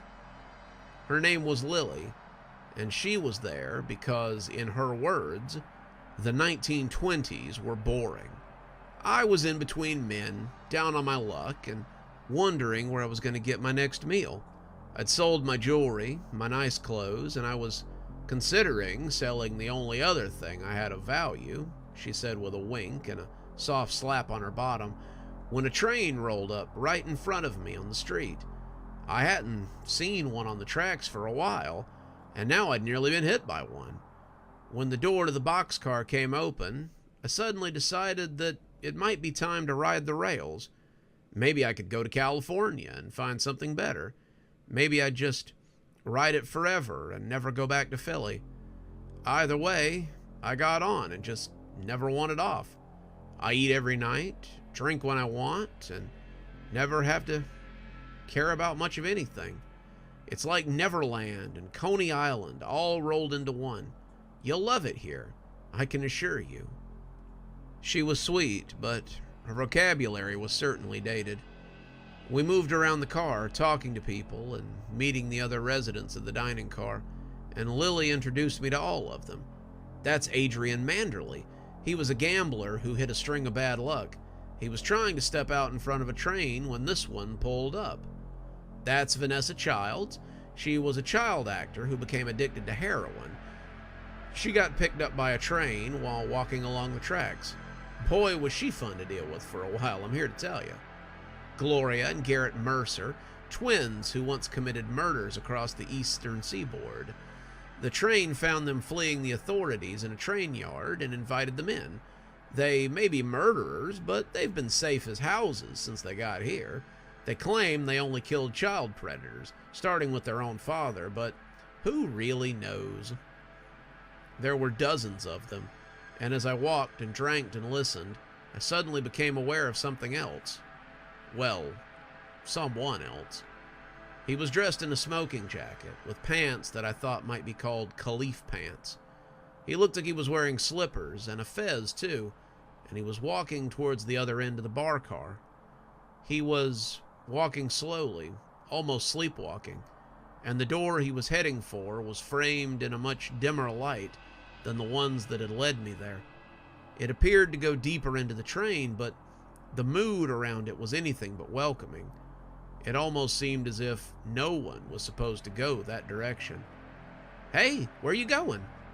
I blinked and realized that I'd taken a few steps towards him, and when Lily grabbed my arm, it was almost a blessing. Her eyes followed what I was looking at, and she bit her lip as she caught sight of the man. That's John Lorraine. He's some kind of old-timey prospector. He's supposed to have searched for gold until he was half crazy. Then he managed to find the train. He says it wasn't a regular train when he found it, but I suppose the train appears to people in different ways whenever they need it. He's been here longer than I have. He's one of the men who welcomed me warmly when I arrived. "What's he doing?" I asked, as I watched him reach for the door outlined in the dim light. "He's heading into the unknown," Lily said, and she said it as if it was something that upset her more than a little. "What's the unknown?" Lily shrugged. "Nobody knows. That's why it's called the unknown. People stay in the dining car until they feel the need to move on. Sometimes it takes days, sometimes it takes decades, but eventually everyone moves on. The car would get mighty crowded if they didn't." "Is he going to come back?" "Some of them do," Lily said, and she watched John pass through the door and into the inky darkness that awaited him. "But most of them don't. They pass into the unknown and they're never seen again. Some of them get lost in there. I suppose a few of them find their way out, but no one is really sure. A few of them come out the other side and find their way back to the dining car. We welcome them back, but they can't seem to remember what they saw in there. It's a shame, really. I'd like to know what's on the other side of that door, but I'm just not brave enough to have a look for myself. I can't tell you how long I spent in the dining car. It felt like we danced and drank and ate for 100 years, but I know it couldn't have actually been that long. When I was tired, I would sit on one of the couches and take a nap. When I was hungry, I would eat from one of the big platters they set up on the bar. Steak, lobster, soup, bread, and anything else that I wanted seemed to appear on the trays. If I was thirsty for something other than alcohol, then all I had to do was ask the bartender, and he would get it for me. It wasn't always exactly what I wanted, but it was always pretty close. Lily and I spent a lot of time together. Sometimes she would come and sit with me while I was napping. Sometimes we would dance together as the band played song after song. Sometimes new people would join the Nowhere train, but mostly it was just the folks that were already in there. They told endless stories of things that they had done before they came to the train, and most of them seemed like they were trying to remember them, because if they forgot, then they might cease to exist. After a while, I did the same. I talked about the places I had seen and the things that I had done. I talked about my old family, about siblings that I would never see again, as we all rode the endless rails of the Nowhere train and went nowhere. During all that time, I found myself looking at that door into the unknown. I felt drawn into it, like I needed to know what was beyond it. But no one that I asked seemed to know. Many of them agreed that Marcus Reed had gone into the unknown many times, but Marcus didn't seem to have a clue what was back there. If you asked him, his eyes would mist over just a little bit, and he would always hold up his glass and say that the drinks tonight were particularly good. Isabella was another one who had gone, but when you asked her, all she would do was shake before she went off to talk to someone else. The ones who had gone into the unknown didn't seem to talk about their old lives as much as the others. They still told stories, but most of them just listened. It was like something in the unknown had taken something from them, and they were lucky to be back alive. I don't know how long I was there on the train before I went to the door, but I remember Lily grabbed my hand, telling me not to go. Why would you want to go into there? Aren't you happy here with me? Don't you want to stay and dance and talk? Just live our lives, right here where it's safe. I told her I needed to go, that I needed to know, and she just shook her head and told me to do whatever I felt was best. She walked off with tears in her eyes, but I could tell that she was hoping that I would be one of the ones that came back. I saw others looking at me as I put my hand on the doorknob, and as I turned it and walked inside, I heard it close behind me with a note of finality. I had stepped not onto a part of the train, but through the door to a back alley in a dark and polluted-looking city. I could hear sirens, I could hear gunshots, and all around me, I could hear unfamiliar night sounds. A single bulb burned over the door, and I could see another near an empty streetlight. I decided to follow it, decided to see where it took me, and as I moved out of the alley and beside an abandoned street, I felt eyes watching me. There were buildings all around me, apartment buildings and people's houses, and the figures in the windows seemed to look at me. They stared openly, looking for something in me that I didn't know was there, and as I moved down the street, I could feel them as they hated me. I don't know how long I'd been walking before I saw someone else on the street, but the sight of it filled me with terror. It wasn't a person, not really, but the approximation of a person. It was like a shadow with definition, and its eyes were two coals that burnt deep in its head. It didn't attack me. It didn't speak to me. It just took a step toward me, and suddenly I knew I didn't want it to catch me. I didn't want it anywhere near me, but when I turned, I found that it was not alone. There were others behind me, maybe the watchers from the windows, or maybe not, but they were there. And when I turned back to run away, the first one was there.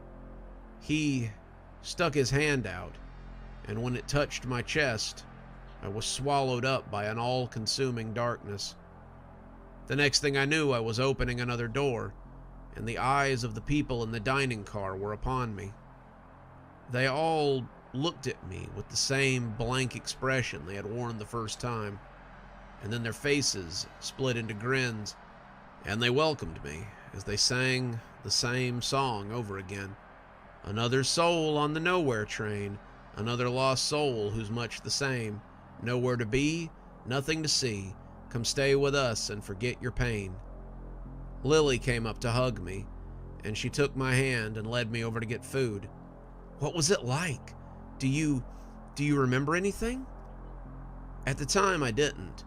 I only knew that I had stepped through the door and found my way back to where I'd been. Lily said that I'd been gone for 3 days, which seemed weird, though I couldn't have said why at the time. I talked to people, I ate, I drank, and I slept when I needed to. I found that Lily was always by my side. She always had an arm in mine. She was always looking at me as if she were trying to memorize my face, and she always seemed to want to be where I was. I don't know how long I spent on the train, but after a while of drinking, dancing, and eating, I would always become restless and see what was in the unknown. People would try to stop me, and Lily would often do so very vocally, but I would always go back to the unknown. As you may have guessed, my experience in the unknown is something that would come back later, but they were never anything I remembered at the time. Once I walked through a warehouse where the shadows clung to everything. There were rooms within it that were full of this or that, but I suspected they were all empty boxes. The shadows began to gather before I could find a way out, and then I was walking back into the dining car yet again. Another time it was a sewer, and I was chased by similar shadows through endless tunnels of wet and damp. The smell was often overwhelming, but so was my sense of need. I couldn't have told you what I was looking for. I don't think I really knew. But every time it ended with the shadows getting me and me stepping back into the bar car. I'd wandered through corn mazes, through empty factories, through deserted streets of cities with buildings that were full of eyes, through abandoned highways and lonely country roads. But the ending is always the same. I noticed that I, too, was becoming quieter. I listened more, I spoke less, and Lily became worried. I asked her to come with me into the unknown many times, but she always refused. She said the unknown was scary, and she just wasn't brave enough to go where I dared to tread. She would cry sometimes, saying that I was trying to leave her, but it really wasn't so. I couldn't have said why I needed to continue to go into the unknown, but it was like an itch that I just couldn't scratch. I was sitting with another of the old-timers, a man that had been there for a long, long time and who had gone into the unknown twice as often as I had. He rarely spoke anymore. He mostly just stared off into the distance, and I found being around him comfortable. Lily had gone off to speak with some friends, but she kept looking at me in that worried way that women often do when they're afraid their man is going to leave them or move on to someone else. I didn't intend to do either. I think I loved Lily. At least I did in my own way. And when I glanced back at the old man, I saw that he was looking at me very steadily. You have to remember one thing when you go into the unknown. Pardon? I asked, spitting out a little of my drink as he startled me. You have to remember one thing when you go into the unknown. The places you go and the things that you see are mere illusions. The train does not create fields and barns and whatever it is that you see. I can't quite remember them, but sometimes when I close my eyes to nap, I dream about them. It's not important what you have to remember. It's that there are things the train creates from your memories. All the places that you've been and all the things that you've seen are fodder for the train to use. What you must remember, what you must keep inside your mind, what you must never forget is that the train is just a train. It can take many forms, and it can be many things, but it's still just a train. I nodded like I had any idea what he was talking about, and when Lily came back to sit next to me, she must have seen something on my face. "What's wrong, Charlie? You look as if a goose walked over your grave." I told her I was fine, but I don't think she believed me. For a little while longer, we danced and we drank and we ate, but my mind was on the door now. The words the old man had told me echoed in my head like flies buzzing inside a melon. I couldn't get rid of it, I couldn't shake it, and I knew that one day it would lead me back to the door. I'd have to go. It was non-negotiable. I would go to the unknown, and this time something would be different. This time I would remember what he said, and this time it would all be different. Lily never left my side in those days. She would look at me with eyes that knew that I was about to leave her, but they were eyes that didn't understand how I would do such a thing. Then, one evening when she was sleeping, I felt my feet move towards the door. People watched me go. People shook their heads, but they didn't stop me. They knew what I intended to do, and they knew that one day they would do the same. I suppose they didn't want people to stop them when their time came either. I took one long look at Lily, and it almost broke me. She was sitting on the little couch by the bar, looking like a kid who'd tried to stay up for New Year's and just couldn't manage it. For a moment, all I wanted to do was forget about it and go back and sit with her. I wanted to kiss her, to pull her into the coat room and do a few other things with her. I wanted to tell her that I would never leave and that she didn't have to worry ever again about me heading off into the unknown. I wanted to do those things, but in my mind, I knew that I couldn't. I knew that if I didn't go through today, then I'd go through tomorrow or the next day. I knew that eventually I would go into the unknown. The longer I put it off, the worse it would be. I turned the knob. I remembered what the old man had said, and when I stepped through the door this time, it was unlike anything I'd ever seen. To you, that might mean it was an alien world or a plane of unknown horrors, but it was honestly the most expectant of landscapes that I'd seen so far. The unknown opened onto a sleeper car, the kind with sliding doors and little windows so you can see into each. They were empty, each of them appearing freshly cleaned and ready to receive anyone who might decide they need to take a snooze. I started walking, slow at first, and then faster and faster as I went. As I went, things began to rise up in those sleeper cars. It was the same shadowy people who were following me everywhere else, and I began to wonder who they were for the first time. What did they want? Why were they here? Who had they been? Might have been a better question. I started running without really meaning to. I ran past the closed doors as I tried to get to the end of the train. The things inside the rooms looked at me, and their candlelight eyes looked very unhappy to see me. They rattled the doors, pushed at the glass. Cracks appeared as they fought to get at me. I just kept running. I ran and I ran as the train stretched out for what seemed like forever. I could see something getting closer up ahead. It was a door. The door at the end of the train, and as I wrapped my hand around it, I suddenly knew that there would be no going back if I decided to open it. Either the creatures would get me and I'd go back to the dining car, or I'd open this door and I'd get out of the nowhere train. I thought about Lily just once, and then I opened the door and stepped out into a sudden rush of wind and rain. I fell flat on my face on the wet gravel, and when I turned around, the train was gone. It hadn't moved. It hadn't rolled away. It was just gone. And I was left in another abandoned train yard with rain soaking into my suit jacket and gravel rubbing holes into my skin. I'd gotten on the train outside of Atlanta in 1984, and when I found someone to ask where I was, they told me I was in California, and the year was 2008.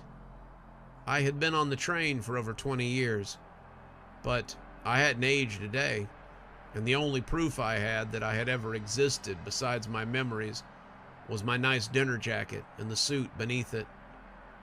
The pocket watch and the cufflinks came in handy when I went to a pawn shop and sold them for some money. Somebody noticed my dapper suit and asked if I was on my way to a party. I told them that I wasn't, but if they knew of one, I'd be happy to go. I made a joke about being all dressed up with nowhere to go, and the man laughed and offered me a seat in his car. He took me to a New Year's Eve party that was being held at someone's estate, and I must have learned a thing or two from talking to the stuffed shirts on the train, because they assumed I was somebody's nephew or brother who had been disinherited or simply walked off in his best clothes. The owner of the house helped me to get back on my feet, helped me find a job with his nonprofit, and even introduced me to some of his friends. I run that nonprofit now. I'm actually doing quite well for a guy who used to sleep in a coal closet. The only thing I can't seem to find again is someone like Lily to spend my life with. Sometimes I wonder if she's still on that train, or if she ever found the courage to go into the unknown. I still look for that train, but I've never seen anything like it since that day. Sometimes I just drive through the desert and look for weird trains sitting in train yards or laid up on track siding somewhere. Sometimes I wonder if it was worth getting off, even though it all seems to have worked out so well. I wonder too if the man who gave me that advice saw the door at the end of the train and was simply too cowardly to open it. Maybe he was the smart one. Maybe it was simply better to ride the train forever, and I have to deal with this waking world. As I said, when I got off the train, I regained all my memories of what happened while I was in the unknown and what happened while I was on the train. It seems like an odd sort of consolation prize when you think about it.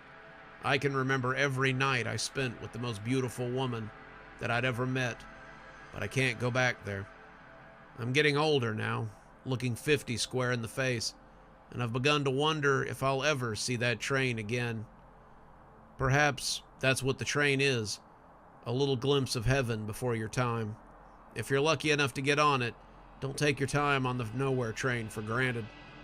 It made me the man I am today, but it's also one of the most painful memories I'll ever hold. It was not a job I expected to hold. Nobody expects to get a job guarding a castle out in the middle of nowhere. My resume was mostly security work. I've been in the Marines, I've done a lot of MP work while I was there, and I got back after 6 years in the desert and tried to join the police academy. Somehow they didn't think I was a good fit after my psych eval, and I went and joined the Department of Corrections instead. I did 5 years in DOC, and as my 30s arrived, I left to find something a little less hands-on. 5 years of getting screamed at and having to put your hands on people takes a toll, and I was just getting really tired of it. I discovered that not only had I collected a little pile of disabilities that were mostly mental, but I also had a lot of paranoia and PTSD from spending time in an active combat zone. I put in for a couple of private security firms. Then I spent the next 5 years sitting in booths or walking around gated areas and trying not to think about what I was guarding or who I was guarding it for. Most of these were government contracts, and it was just better that way. I had an opportunity to go work for one of the biggest government companies in the country. They're called Two Trees, I believe, but really, it's a front for the black sites. And I turned them down in my arrogant haste to get away from the government, the place I felt had broken me. That's when I got the email. The email wasn't actually from the castle itself. The email was from a third-party company who was reaching out to see if I might be interested in a job opportunity. I would later find out that they'd been reaching out to a lot of single guys in their mid-30s who didn't seem to have any family connections and had security background. The email they had sent me was from a company called Guardian Security, and they had an interesting proposition. They would pay my airfare to the Czech Republic. They would come and get me from the airport and take me to a location where I would do the job. The contracts were for a year at the time, and once you were there was no leaving, unless it was for them to ship your corpse back home. The contracts were very clear that the location was far from civilians, and there was only a fresh shipment of replacements once a year, or when required by an emergency. The pay was something around $120,000 a year, and all of my meals and my boarding would be provided by the company. They said after the first year, a new contract could be negotiated. Each year was also renegotiated with a raise in pay and a sign-on bonus for returning guards. That was all they sent. No information on a location for the job, and no information on what sort of skill set I would need. Just a link in the email if I'd like to sign up, or if I wanted to know more. I don't have a wife. I didn't have any kids. My parents really only called me on holidays. I didn't really have any friends to speak of, other than some of the guys I served with at the prison or in the military, and there really didn't seem to be a downside for it. I followed the link and signed up, giving them my job experience and the licenses that I had, and they said they'd be in touch. 3 months later, I stepped out of a van and looked up at the castle that rose out of the forest like a giant finger from the ground. They had met me at the airport, put me in the back of a van with blacked-out windows, searched my luggage, reviewed my credentials, and then driven me about 7 hours from the airport and into the middle of the woods. I didn't know it yet, but that would be my first look at Houska Castle. Orientation was pretty short. I was given 2 weapons, a sidearm and an assault rifle, a set of Kevlar body armor that I was supposed to wear, an ID badge that I was to wear at all times, a set of tactical boots that were comfortable as hell, and a brief rundown on my duties while I was here. Houska Castle was built in the 13th century. It was believed to reside over the top of a portal to hell, and it had been built and funded by members of the Knights Templar. The security guards here were mostly just meant to walk around and make sure that no one comes onto the grounds. There were 3 waves of guards, the ones in the tower on the outskirts of the perimeter, the ones on the wall of the castle itself, and the ones on the inside who patrol the halls.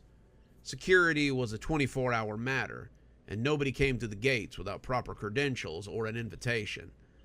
They said that if I did not renew my contract, that I was not to try to find the place again, because the Czech government had a shoot-on-sight order for anyone within 30 miles of the castle. I had questions, but most of the answers shook out to come to work, man your post for 12 hours, and then go back to your quarters or to the lounge when you weren't on duty. My quarters turned out to be a room about the size of a motel room. The lounge turned out to be a room with TVs and arcade cabinets and a big wall full of new release books. There was also a cafeteria where you could get just about anything you wanted, within reason. There was a workout area that we were highly incentivized to use, a full-length swimming pool, and even a track around the back where you could run, if you wanted to.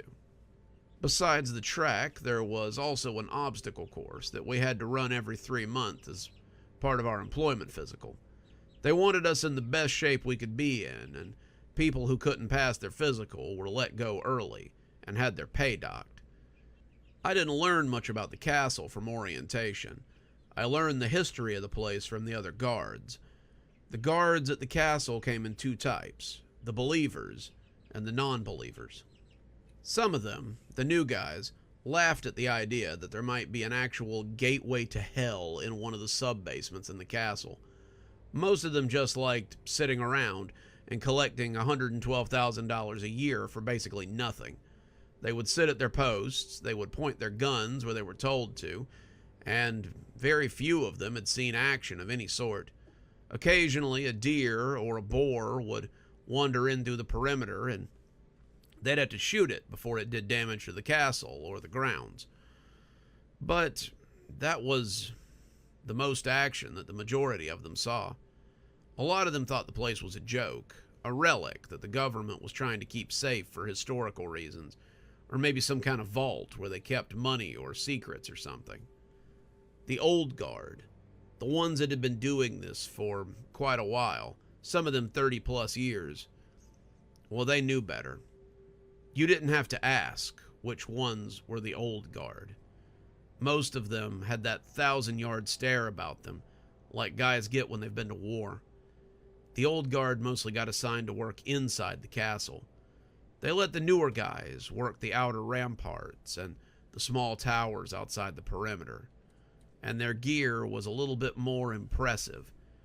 I remember one of them, his name was Flanagan, had grenades on his tack belt, as well as a few of those little squirt bottles that he wouldn't tell me what was full of. Some of them wore crucifixes.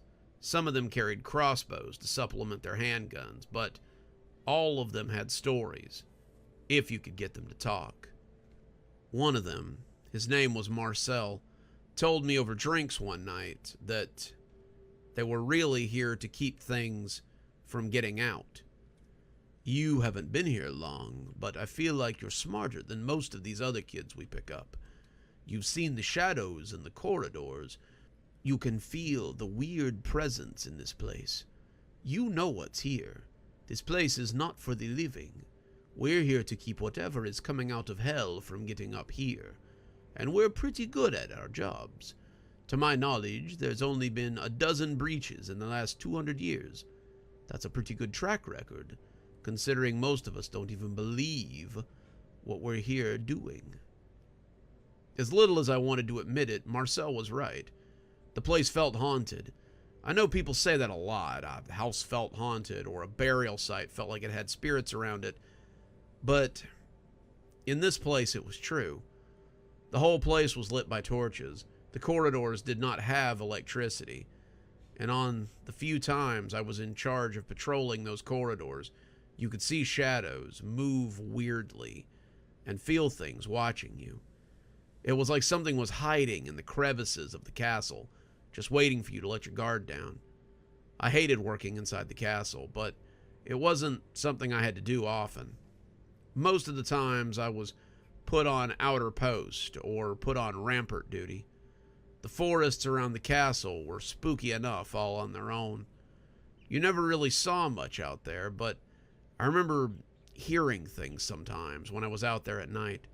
Shadows would come and look in on you from the edges of the forest, but if they got back in, then it was never on my shift. I worked at the castle for 6 or 7 years. It was the last year that made me tender my resignation, though. I decided I was done after that. To be fair, I had amassed a small fortune by that point. I had close to $500,000 in my account at any given time, and there just wasn't much to buy when you spent all your time inside of a castle in the middle of nowhere. Believe it or not, Amazon and Domino's don't exactly deliver to the middle of a forest. And when they said they paid you over $100,000 a year, they meant it. Everything you needed was provided. Your meals were paid for. There was no need for a gym membership when you had a running track, a swimming pool, and a gym on site. And any toiletries or linens you needed were provided by the company. You mostly just existed for a year at a time, and it was doing wonders for my bank account. I hadn't intended that to be my last year, but the thing that happened sort of made me rethink my assignment. I was on rampart duty, and it was about 1 o'clock in the morning when my earpiece suddenly started going crazy. We didn't use cell phones at the castle. No matter what your wireless plan was, it was impossible to get a signal out there, and they were mostly good for connecting to the Wi-Fi. The earpiece was how we communicated when we were on shift, and right now, mine was lighting up like the 4th of July. Attention, security staff on Sub-Basement 41, Containment Protocol Alpha. All staff on floor 42 are on red alert. Active lockdown protocol. This is not a drill. Sub-basement 41. I hadn't even known the sub-basements went that far. The sub-basements were mostly something the old guard patrolled. If I had stayed another year, I would have probably been eligible for work in the sub-basements, but as it stood, I only got to work inside the castle once or twice a month. When I worked inside the castle, I was only allowed into sub-basements 1 through 6, where we stored gear and ammunition. My key card wouldn't take me past the 6th floor, and I didn't even know there was anything past that. I started pointing my gun outside the walls, looking for threats that might be trying to flank us or using the disturbance as a feint. But as I stood there trying to look busy, another alert came over the earpiece. Attention, sub-basement 41 through 35 have been compromised. Level 34 through 1 activate lockdown protocol. Janus protocol is in effect. Code red. Any staff between floors 36 and 41 are considered hostile. Shoot on sight. This is not a drill. I reached for the special ammunition magazine and loaded my sidearm as I took out the ammunition and put in the special one. The Janus protocol was something we were taught about, but it had never been activated in the time that I had been there. It was a containment protocol. Something had breached the sub-basement, and they wanted to make sure that it didn't get to the surface. The threat was from inside, not the outside, but I didn't understand what would be coming up from the sub-basement. I knew that's where we kept old knowledge and hidden relics, so maybe someone had broken in and managed to get that low before they were discovered. I remained on guard, not wanting to look like I was slacking if one of my bosses came around, and I prayed I wouldn't need the special ammunition in the sidearm. The bullets were supposed to be blessed. The casings were made out of silver, and the middles were made out of some kind of special ball ammunition. It was marked with the sign of the cross, and if the Janus protocol was in play, then it meant we were to mag dump on anything that looked out of place. I wondered how long we were going to be on alert, but that was when the third alert came over the earpiece. Attention, breach has been expanded to floors 30 through 41. Floor 29 through 1 are on lockdown procedures. Janus protocol is in effect. Shoot on sight any personnel from the lower floors. They are now considered hostile. Red alert, and may God be with you. Whatever had breached the sub-basement had moved through 11 floors in less time than it would have taken me to get off the wall. Whatever it was moving fast, and there was no way to contain it. This struck me as a little worse than a thief after relics or some kind of knowledge seeker. This was an honest-to-God threat, and I didn't know what we would do if it got to the surface level. I wouldn't have long to wonder because a new message came through not long after. It didn't feel like it had been more than 5 to 10 minutes before the earpiece squealed again. Attention! Floors 20 through 41 are now considered compromised. Personnel on floor 19 through 1 are on special lockdown procedures. Janus protocol is in effect. Load your secondary ammunition into your automatic weapon and prepare to defend the sub-basement. Red alert, and may God be with you. Whatever it was, it had jumped 10 floors in about 5 minutes. I took the other magazine out of my bag and put it into my rifle before unloading the round in it. This was serious. We were loading all of our special ammunition in, and it seemed like whatever it was going to make the surface. I hadn't been this tense since Iraq, and I was suddenly back in an active war zone. I turned from the outside and pointed my gun into the courtyard now, expecting to see something burst out of the ground any minute. I could see other people moving around the ramparts, each of them getting into position as they pointed their guns inside the castle instead of outside the wall. There was a low rumbling that I didn't hear until a little bit later, but I became aware of it before then. It was less something I heard and more something I felt. It was like a small earthquake that I felt in the soles of my feet. That's the best way I can explain it, but it was so much more than that. It was like I felt it in my bones. The earpiece crackled and died a few minutes later, the voice on the other end telling us that whatever it was had breached up to floor 9. It was nearly out of the sub-basements and into the ones we were actually allowed to go to, the ones we used for everyday activities. I just stood there with my gun pointing at the courtyard, waiting for whatever was to come. My heart was beating a mile a minute, and I hadn't been scared like this in a long time. I felt like I was back in an active combat zone, and now I was just waiting for something to shoot at. It didn't take long.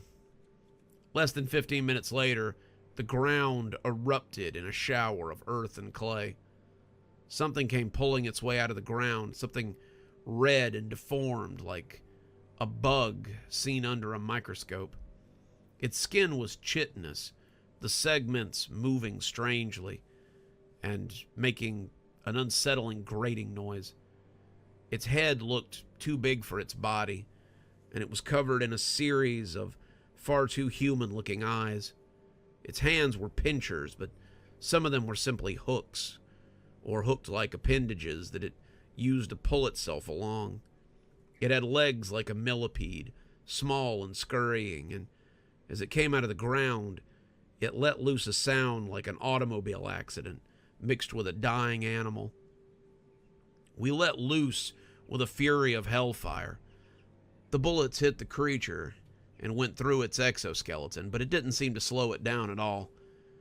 As I looked at it, I could see previous bullet holes that had been made by the residents of the other floors, and if they hadn't managed to stop it, then I doubt that we would have any better luck. It looked up at us with its many hate-filled eyes, and then it did the last thing I'd expected it to do. It flexed its small legs and shot into the air like a cork out of a wine bottle. It leapt over the walls and into the woods beyond, and when it hit the ground, it sounded like a meteor impact. The rest of the night was spent watching the walls to see if it would come back. I heard that the castle dispatched people to go hunt for it, but the casualties inside were absolutely massive.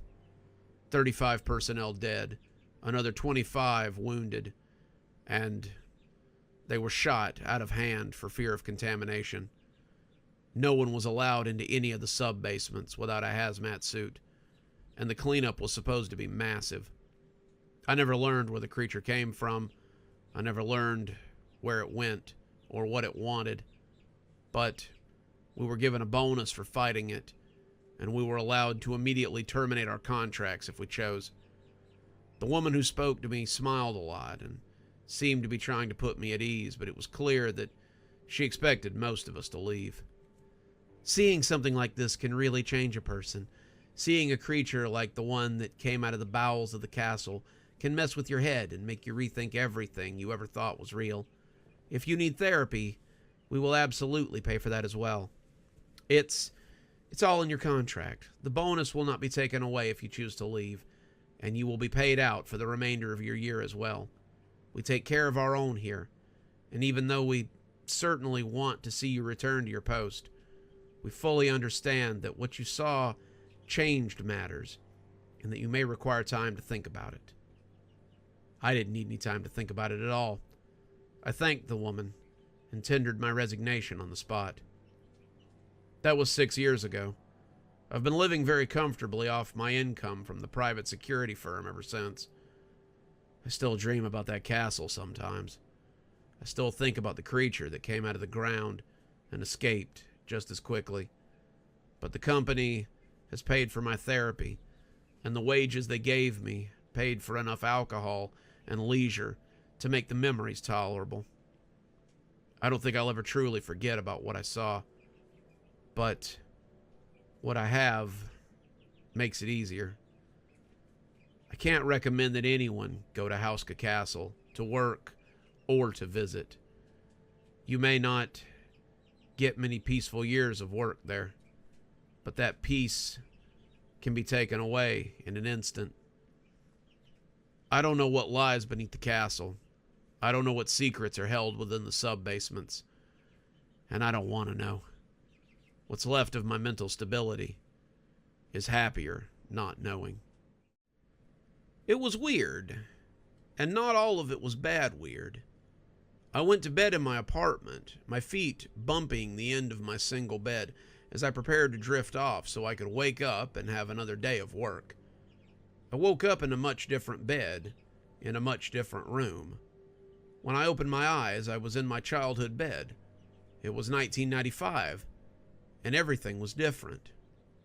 I was 6 years old, barely even old enough to be called a sentient human being, and somehow I knew it was Saturday morning. My room was exactly the way it had been when I was 6 years old in 1995. There was an old CCTV in the corner with my Super Nintendo plugged into it, and a messy stack of games on the shelf underneath it. There was a wobbly-looking bookshelf full of kid books, and a few wrinkled and well-loved comic books as well. From the bed, I could see an issue of Spawn sitting on top of the stack, and I was moved to pick it up and leaf through it again. There were clothes strewn about the puffy brown carpet, and the windows still held curtains that my mom had made out of an old Power Rangers bedsheet. I could hear songbirds singing from the outside. The door was slightly ajar, and I could smell pancakes and bacon cooking downstairs. It could have been any Saturday at any point in my childhood, but somehow I knew it was the second week of summer when I was 6 years old. It was the second Saturday after I'd graduated from kindergarten, and I was preparing to go downstairs and watch cartoons until my friends wanted to ride bikes and have a dirt clod fight down by the river. Mom would yell at me later that day for getting my new shorts all dirty, and I would eat a plate of roast and potatoes before going up to my room to try to beat Super Mario World for the first time. I couldn't have told you how I knew these things, but they were clear to me, as clear as the early morning rays coming through my window. I pushed open the door to my room, and that was the first time that I felt the presence that I couldn't place. I didn't know why, but it reminded me of that Dr. Seuss book when I was a kid, about the kid that lives in that house full of weird creatures. I knew there was something watching me from somewhere, but I couldn't see it, and I couldn't place it. For a moment, I thought maybe I'd gotten up too early, and the sun wasn't even up yet, but that was crazy, because I could see the sun coming in through the window of my bedroom. The hallway had also been done in that puffy brown carpet, as well as the traditional fake wood walls, and I could see my parents' bedroom, the bathroom, and a room that would eventually be my little brother's room when he was born 3 years later. For now, it was my mom's craft room, and all three of the doors were closed. The hall looked like it stretched a little longer than it should have, until it came to the staircase that would take me downstairs. As I walked past the closed doors, I got the feeling again of being watched, and I glanced over my shoulder to make sure somebody wasn't behind me. The hallway was empty, though, and at least it looked empty. And as I headed downstairs, I called out to my mom and asked her if she'd remembered to make eggs as well. Dad always worked on Saturdays, so it was usually just me and Mom at the house. He might still be there long enough to get some breakfast before he headed out, but sometimes he left before dawn and wouldn't come back till after lunch. Mom would be in the kitchen, standing in front of the stove and making flapjacks, but as I came into the kitchen, I didn't see her. I could almost hear her humming one of those songs that she always seemed to have ready, but I didn't see her anywhere. On the table was a plate of pancakes, eggs, and bacon, but there were no other plates set up, and there didn't seem to be anybody else in the house. I was a little confused. I remembered there being people in the house on the day in question, but I put it out of my head and took my plate into the living room to watch TV on the big TV. Dad had one of those massive old tube TVs that would have been brand new at the time. It was great to sit around and watch old movies or Friday night sitcoms, and as I popped onto the new leather couch, I remembered that I wasn't supposed to eat on it and slid to the floor as I set my plate on the coffee table. I expected Mom to stick her head in to see if I was actually following the rules, but she never did. I still felt like something was watching me, just a tickle at the back of my neck, but I still couldn't see anyone. So I flipped the TV on and found they were playing the usual Saturday morning lineup on Fox Kids. I watched Power Rangers, Pokemon, and there was even an episode of Yu-Gi-Oh! That was supposed to be new, though I'd seen it a few times before. The bacon didn't last long, neither did the eggs, but I always let my pancakes get a little soggy in the syrup before I ate them. Mom had always hated it. She detested watching anyone eat wet bread, but she didn't appear to be around, so I guess I could do whatever I wanted. There was still that feeling, that weird buzzing on the back of my neck, and when the clock in the living room told me it was 9:30, I expected that my friend would come and knock on the door at any minute to see if I wanted to go outside. I turned back to the TV to find a show that I wasn't familiar with, something with puppets and some pretty cheap production values. It didn't look like anything that was usually on Fox Kids, but I suppose I wouldn't have remembered what was on because, well, I hadn't been there to see it. I still wasn't sure if this was a memory or a dream of something that was going on, but I figured I'd ride it out and see where it went. The show was about a puppet who had had a strange dream about something from his past. The orange puppet was telling a fluffy pink puppet that he'd stumbled through his house until he finally woke up, and when he finished, the pink puppet asked if he'd seen the Shadow Man. The other puppet said he hadn't, but it felt like someone was watching him. The pink puppet turned so that its eyes were facing the television screen. Before it started talking, it looked for all the world like it was speaking directly to me. If you have a dream about something that's happened in your past, you should always look out for the Shadow Man. He lingers in your nostalgic thoughts, just waiting for you to let your guard down so that he can get you. No one knows what happens when he sinks his claws into you, but no one has ever come back once the Shadow Man gets them.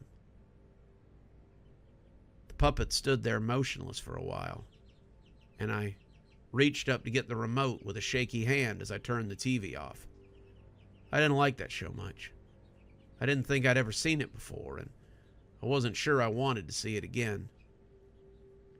As the TV went off and left only the staring glass eye that was empty of anything, I saw something behind me as it reflected back. I could see myself, I could see the couch, but I could see something looming over the back of the couch and looking directly at me. It was hard to explain. It looked like a person made entirely out of shadows, with a pair of burning red eyes that floated somewhere in the middle of its face. I felt my hands begin to shake harder as I dropped the remote. And then I got up as if I meant to go somewhere else. Something told me I didn't want to let him know that I'd seen him, and on a whim I decided to talk to myself as if I was still having the dream. "That must be Billy. He said he wanted to ride bikes today. I guess I'll go see if he's at the door." Tried to walk as normally as possible, taking my time as if there wasn't some strange monster right behind me. I came to the door, but before I could reach for it, I turned and bolted for the stairs. I could hear the Shadow Man behind me, if that's what he was, and as I got to the top of the stairs, I cut right instead of left and saw him slide the wrong direction as he moved to correct himself. I headed for the bathroom and threw myself inside, closing the door behind me as I put the lock on. The Shadow Man began to batter at the door, and I didn't have time to take in the trappings of my own bathroom as I pushed myself as far in as I could. I started throwing things in front of the door: the towel rack that I had set over the toilet, the shower caddy that had hung over the shower nozzle for as long as I could remember, even the wooden chair that my dad usually hung his pants off of before he went to work. I started throwing deodorant and toothpaste and anything I could get my hands on, and when I ran out of things to throw, I I got as low on the wall as I could, put my hands over my eyes. I just knew that any minute now, he was going to get through that door, and he was going to get me. I heard the door began to splinter as he battered at it. There seemed to be nothing I could do to save myself. Then, as I peeked through my fingers and saw those red eyes looking at me through the hole in the door, I suddenly sat bolt upright in my bed and tried to catch my breath. I was panting and sweating as the noonday sun beat down on me, and I realized I'd slept through my alarm. Work was probably going to be pissed, but I was in for a bigger surprise than that. Work had already left several messages, so had my landlord, but the real shocker was that I hadn't slept part way through the next day. I'd been asleep for nearly 3 days. The sheets on my bed were soaked through with sweat, and my pajamas clung to me. I couldn't explain it, even when I tried to explain it to work. They decided that I had gotten sick and had just sweated it all out. I don't know if I'd been sick or not, but I know that for 72 hours, I lived inside my childhood home, and I had nearly been gotten by some entity that stalked my nostalgic dreams. Work was understanding. I had sick time built up, and they just told me not to let it happen again. I think about it often, but I still don't know what I'll do if I find myself in the dream again. I suppose I'll just try my best not to let the Shadow Man get me, but I fear he may be expecting me if I go back. So if you find yourself in a dream about something that's already happened, be very careful. He waits in the dark corners of that dream for you to let your guard down. And if he gets after you, you might not wake up in time. I'm a janitor for a medical facility that doubles as a government research center. It's pretty thankless work. You clean up regular stuff, bathrooms, cafeterias, things like that, but then you also have to put on your hazmat suit and clean up chemical spills and biohazard stuff. I had to take a 6-month course to be able to clean up everything that might potentially spill in the lab. Do you think the scientists suit up and help me? Of course they don't. They expect you to bring your mops and your brushes and whatever else you need to clean up the mess that they've made. Most of them are pompous assholes, but it pays the bills, I suppose, and that's something. If I wasn't cleaning up after them, then I was constantly being belittled by them. Some of them ignore me, and that was honestly kinder than what I usually have to endure. People in the scientific community see someone cleaning up after them and just sort of think they're better than them. They would talk about me like I wasn't there, talk about me like I was an inferior, and constantly ask each other why I was allowed to be there at all. I ask myself the same question. Why don't they clean up after themselves? If they're so smart, surely they can figure out how to use a broom and a dustpan and a mop, right? I've been picking up for them for about 3 years, and honestly, I have to make myself come to work 90% of the time. I was cleaning an office a few nights ago when I saw a can of soda sitting on the corner of a desk. It's just a regular can of soda, can of Coke that was unopened, with condensation still sliding down the side of it. Now, I wasn't allowed to take things out of people's offices, not even when they leave those candy trays out for guests to sample. I knew that. I knew that I wasn't supposed to touch it, but I did sometimes. The thing about these guys is that they think they're so smart, but they're extremely absent-minded. I never took anything they would actually miss. I never stole anything out of people's desks. I never took anyone's expensive electronics. I never took files off of anyone's computer that they forgot to close out. But I would help myself to little items from time to time. Sodas, food, sometimes pens, if they looked cheap. Little things that they wouldn't miss until it was already too late. I'm not a thief, not really, but the way they talk about me, taking small objects, felt a little bit like their comeuppance. That day, I was pretty tired as well. I'd been working for about 10.5 hours because one of my co-workers decided he needed a day off, and today was that day.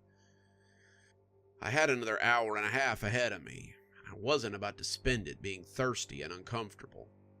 My hands shook a little as I reached for the can. I knew I wasn't supposed to. I knew I could get in big trouble, but I didn't care. I took the Coke, I popped the top, I drank it down before throwing it into my cart. I didn't look around, I didn't draw attention to myself. I just tossed it into the garbage can, attached to my cart, and rolled on.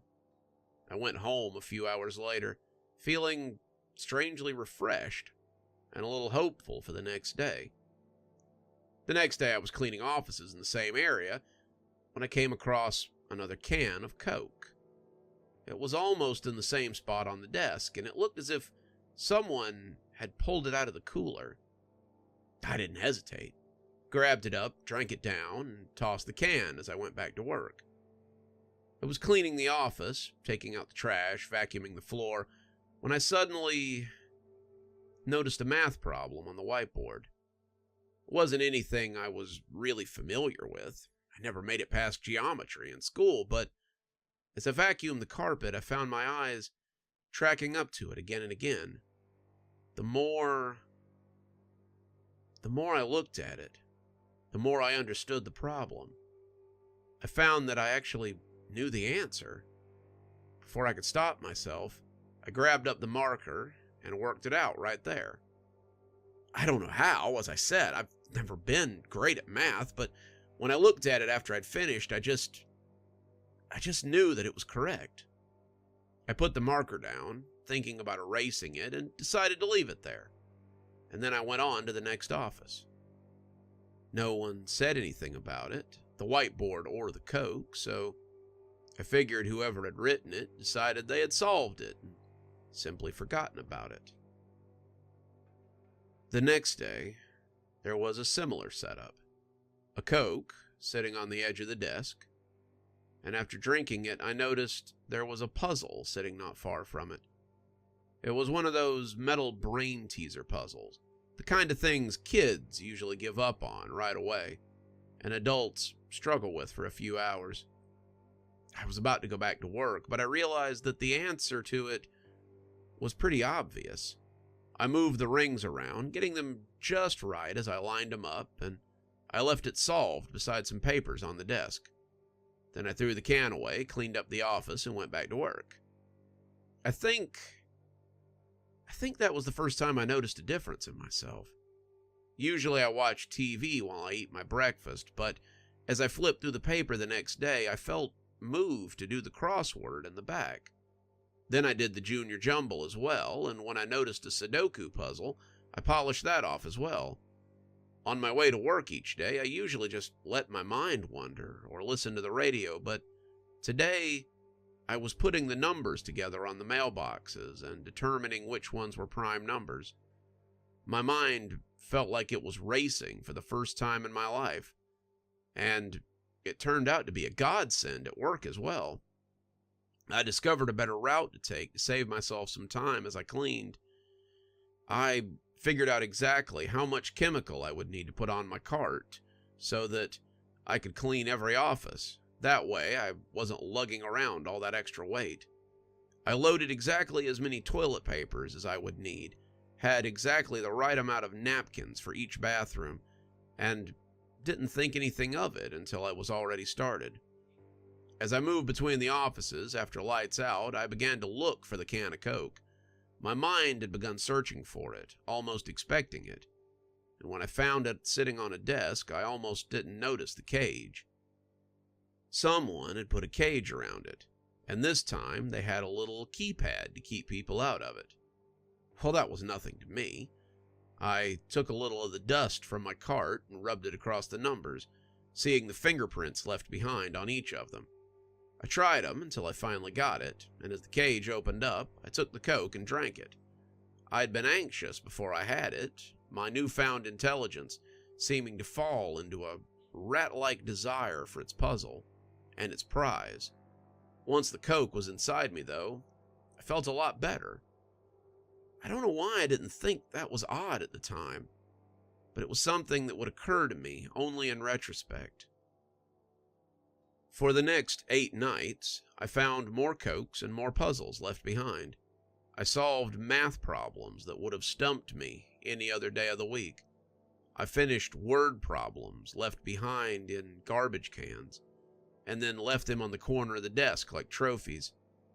There were more brain teasers and more scientific questions, and I found myself solving them with ease.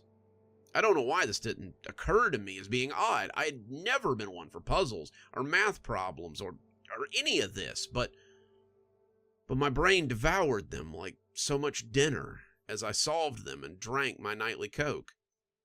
I never stopped to think who would be leaving these things for me or why they wanted me to do them.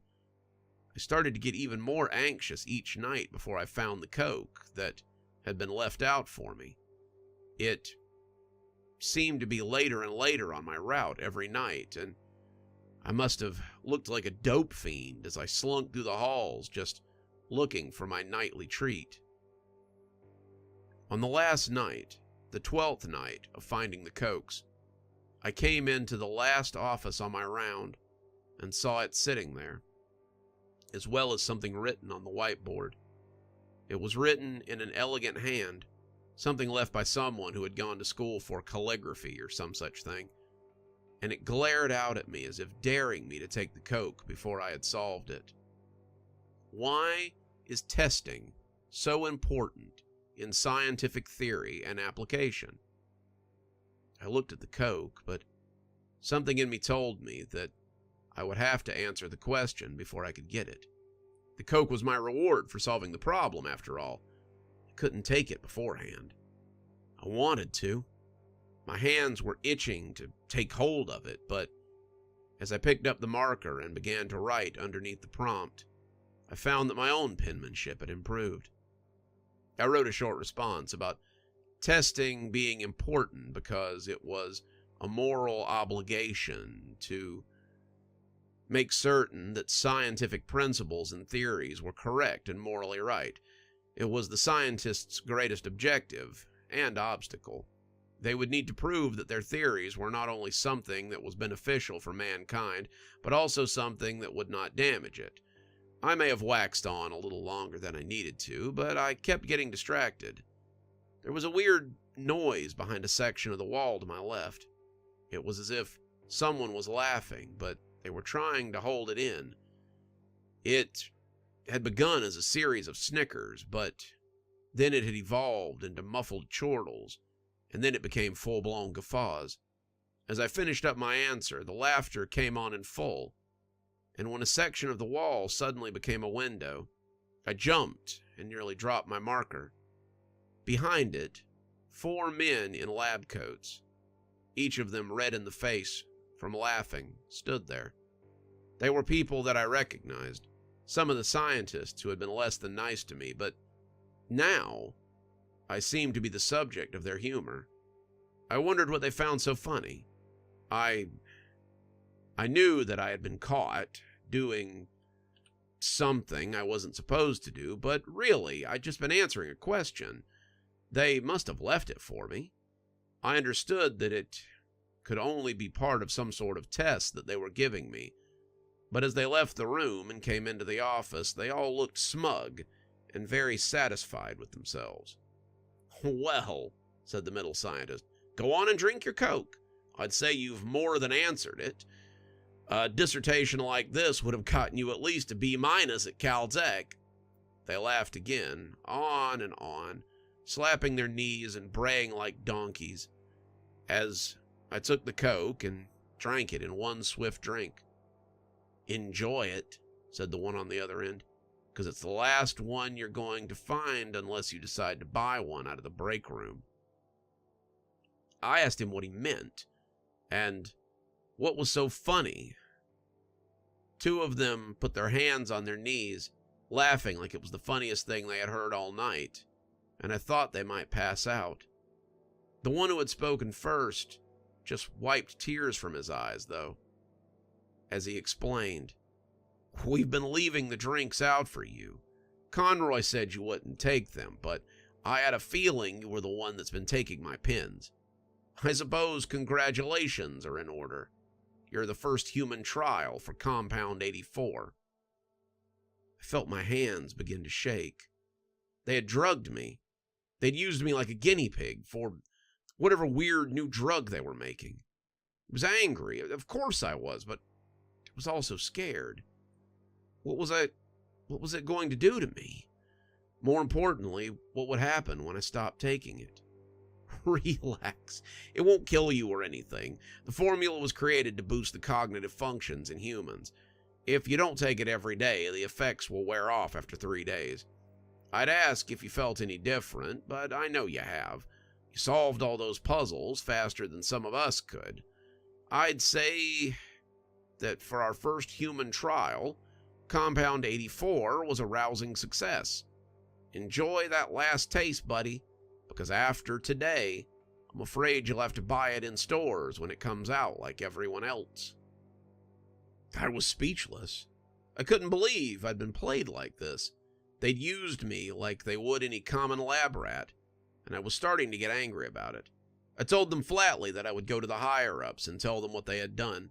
I would go to the newspapers. I would go to the Food and Drug Administration. I would talk to whoever I needed to, so as to make sure they never conducted any sort of tests, medical or otherwise, again. That took some of the starch out of them, but not the one who had done most of the talking. He put his hands in his pockets and just grinned at me. That's a pretty tall order. At least, it will be once we tell those higher-ups that you've been stealing. We'll tell them you stole from multiple offices over most of your career. You'll be fired immediately, and it will be discreet, and it will discredit everything that you could possibly tell them about us. Seems like your best bet might be to shut your mouth and just pretend it never happened. Unless you want to be out on your ass and looking for a job. Heck, we could probably spin it so that it sounds like you took something from my office that was unlabeled, just waiting for testing. How's that gonna look? In the end, I let it go. In the end, I lost. As I sit in my bed, I can feel my mind racing. I can also feel it getting slower, and my thoughts getting more scattered. Before long, I'll be right back to the person I was before, and that feels like the greatest loss of all. I suppose, in the end, I was Experiment 84, and the results of it may be more devastating than I could ever imagine. I hate myself for it, but I'll likely be buying the drug when it comes out in stores. It's gonna be hell, knowing what real genius feels like, and having to lose it to the whims of these pretentious lab coats. I've been handed an impossible problem. My superiors want an answer by the end of the day, but I don't think I can give them what I have. Not because it's wrong, but because it will change everything. Let me explain. I was assigned to a classified project about 3 months ago. I'm not an idiot. I know that working for the government usually entails weapons manufacturing, among other things, but the stuff they had me working on was pretty risky. They wanted a payload delivery system for something, a bomb, I assume, and it had to be just so, or there was no way that it was going to work. I won't bore you with the details, but most of it comes down to distribution. It's the proper mixture of chemical agents and dispersal protocols. If it isn't done just right, then it could detonate on the plane, or it could not detonate at all. It was meant to clear out cities while leaving the infrastructure intact, and it's something that could really help us in the long run, if it's done correctly. I came up with the first part. I came up with the formula, but the problem seems to be in the dispersal. It's all there, I know it is, but I can't get it to come out right for some reason. All the test formulas come up with a product that will either not disperse enough or disperse too much, and the fallback on the pilots would be just as bad as the fallback on the enemy. The military generals like it when you don't kill the pilots they've invested a lot of time and resources into. So, I've gone back time and time again to see if I can get the specs just right. I had the formula written out on this grungy green chalkboard that sits in my office. It's a relic from a long time ago, something that's been there since I moved in, and even though others have suggested that I get rid of it, I kind of like it. It reminds me of the one that sat in my science teacher's classroom when I was in high school, the fellow who piqued my interest in science to start with. Whenever I write out a formula on that chalkboard, hearing the scratch of chalk as it leaves its mark on the green surface, I think of Mr. Henderson and the imprint he left on my life. A month into the project and I was still coming up with nothing. Then I came in one morning to find my boss standing in my office and looking at my calculations. I knew I was in trouble. I knew that he was going to look at what I had and tell me that it was all wrong and that maybe they hadn't found the right man for the job. I was going to get shuffled back to some dead-end R&D department, and I'd have to eat a lot of crow from my colleagues. They had told me I wasn't prepared for what they called the big leagues, but I wanted to prove them wrong. When he turned, I could already hear the disappointment. But when he smiled, it took me by surprise. "Great stuff, Maxwell. I see you figured out the dispersal protocols. I'd love to go over your technique. This is some pretty advanced stuff." I told him I'd be glad to, and as I started going over the numbers, I noticed something I hadn't seen before. Someone had fixed the problem that my dispersal program had. They had fixed the errors that had been present, and the answer was something I should have seen all along. It was just a matter of a little math that might be slightly off.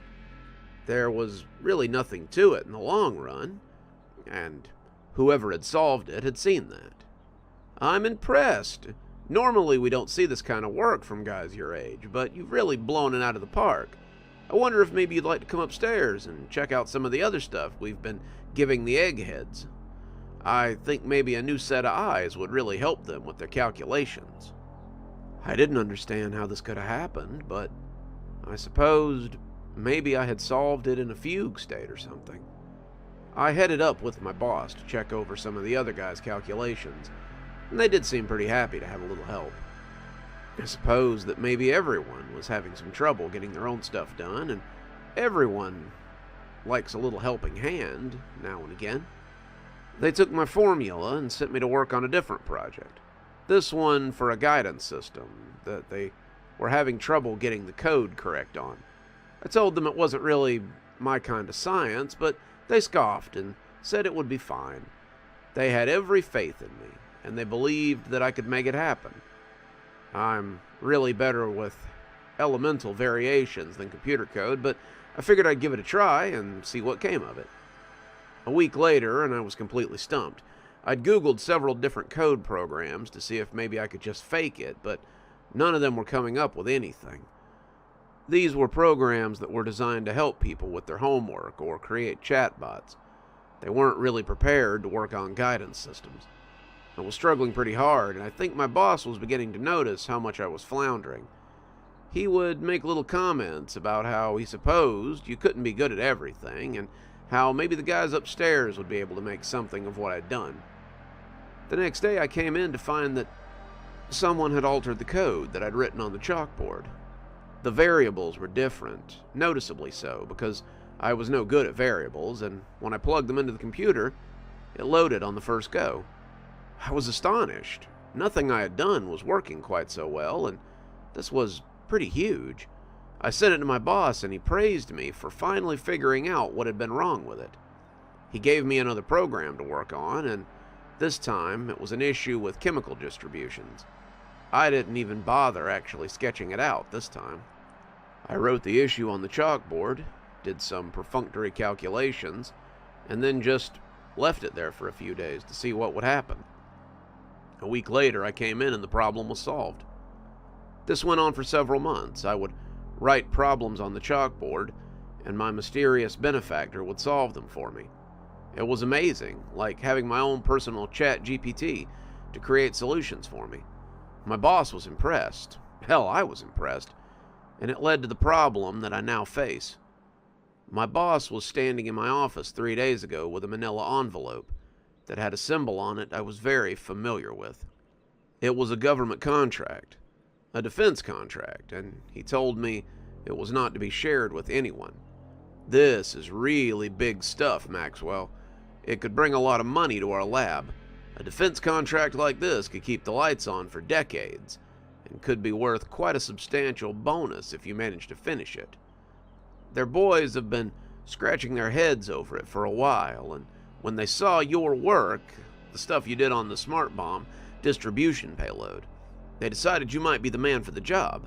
Have a look at it, but be sure that envelope is secured at the end of day each day. I told him I would, and when he left, I locked my office door behind him. As I read over what they were looking for, I realized my boss had been right. This was huge, something that I really couldn't afford to screw up, and it would have to be just right. I pulled the shade across the little window over my door and began working on it. It was different than the problem with the payload distributor a couple of months before. This was about magnitudes and after effects. They were working with a type of energy I was unfamiliar with, something their guys must have just cooked up, and it affected my calculations in strange ways. If you added too much, it would kill everything in the area. I mean everything, too. It would not only kill the animals and the people, but it would kill the bacteria on the ground, seedlings under the earth. It would poison the groundwater miles beneath those seedlings, and it would make everything in the area reset for at least 6 months. 6 months is also just a speculation. There was a good chance that if your payload was off by even a little bit, then nothing would ever grow there again. The client wanted enough of the chemical to kill people, but not animals. It didn't want to affect the groundwater either, but it definitely wanted to end life in the area, as anyone knew it. The parameters included some species of domesticated animal, but it wanted the flora and the fauna in the surrounding areas to be left alone. It was a tricky calculation, and the numbers had to be right on the money. A number or two off, and you'd end up turning the whole area into a sterile hell from which there might not be any coming back. The changes started out subtly. The numbers were easy enough to crunch, but I would come back and discover that the variables had been changed. The values would be increased to a level that would not only sterilize the area where it was dropped, but it would also sterilize areas around it as well. Then, there was a change in the chemical makeup of the substance that they wanted to use, The substance I was working on was brand new, something I had never actually worked with before, but I came back after a couple of days to find that additions had been made to it. There were chemicals that I had no clue whether they would even interact with the substance in a positive or negative way. Then it was the payload distribution. The numbers were increased, then the overall explosive content was increased, and other changes that would be difficult to go into if you don't understand the process behind it. Safe to say, the changes that were pitched would have severe ramifications if they were put into place. There would be no coming back from them, and the military would probably be unable to use whatever infrastructure they were using them on. That was when I went to Dale, the guy who headed up security. Dale was a big guy, a guy who mostly watches videos on his phone and eats whatever he brings from home. He's large, but I've seen him put guys twice his size against the wall, so I know there's definitely some muscle under there. I told Dale that someone had been coming into my office to change the numbers on my chalkboard, and he laughed and asked me if it was some kind of Rain Man situation or something. I didn't understand the reference. I had never seen the movie until he told me about it. But he asked me if I had some kind of humble genius who was breaking into my office at night to change my calculations so they were correct, or maybe so they were better. I told him it was something like that, but they were messing up the equations, and the formula they were projecting was going to get me fired if I accidentally presented it. Dale said that he would check the security cameras and get back with me. In the meantime, he suggested that maybe I find some way to secure the door a little better when I left, or take pictures of the original formula before I left, so I knew what was being changed. I started scrubbing the chalkboard before I left, taking pictures so I could recreate it the next day, but it didn't do any good. The formulas would reappear, and they would usually be the same way they had been before, with little differences. Whoever was doing this understood these sorts of compounds in a way that I didn't, and I was a little afraid of what they could do if someone took them seriously. I didn't know if it was one of the janitors or maybe one of my colleagues was trying to sabotage me, but I knew I had to figure it out before the pitch meeting. It was coming up next week. The big bosses were going to want to see my results, and I was tempted to fix parts of the equation and submit it with the unknown party's ideas. While some of them were definitely destructive, others were highly efficient and would make the weapon all the more effective. Yesterday, Dale called me into his office and showed me the footage. I'd expected it to be a janitor or something who maybe dabbles in this kind of work, but I was surprised when I discovered who was breaking into your office. He was silent for a moment, giving me a distrustful look, and when I asked him who it was, he showed me the footage and said, "I don't appreciate you wasting my time. That's clearly you." I watched as the man opened my door with a key, but despite the similarities, it wasn't me. The man was older, his coat was stained, and he walked with a limp. He looked like me. Could have been my dad, or maybe my uncle, but it definitely wasn't me. I told Dale it wasn't me, but he just shook his head and said the next time I had a problem, maybe I should try solving it myself instead of wasting his time. In the end, I decided to do just that. I decided to stake out the office and figure out who it was myself.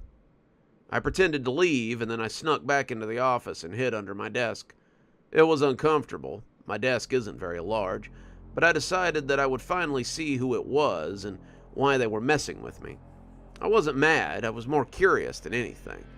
This had been going on long enough that I needed to know so that I could finally put it out of my mind. The lights were out in the hallway. The lights were out behind the windows, and slowly the facility switched into night mode. The sounds from the hallway grew less and less busy. You could hear the crickets outside the window, and I was just about dozing off when I heard a key in the lock, and someone came in. They walked over to the board and just looked at it for a minute. I had left an old formula up there, something I had discarded weeks ago, and as the chalk went to work fixing it, I knew I'd found my man. He jumped as I popped out from under the desk, putting a hand to his heart as I startled him. He blundered backwards into the door, his hand trying for the knob, and that's when I saw what Dale had seen. It was me, just a different, older me. Why was he here? What was he doing? And how had he gotten here in the first place? "What is this? Who are you?" The man slid to the floor, trying to get his breath, and then told me exactly what I had expected. "I'm you, of course. I figured you'd be smart enough to understand that, though I had never believed it when I saw it on Dale's security footage. It was me, or at least it knew that I had gone to Dale. The similarities were alarming, and I couldn't believe what I was seeing. How did you get here? Why are you... None of that's important. You have to trust me, because everything is at stake here. You have to give them the formula that I keep leaving you. You have to give it to them, and you have to pretend that it's yours. Don't you understand what you're asking me to do?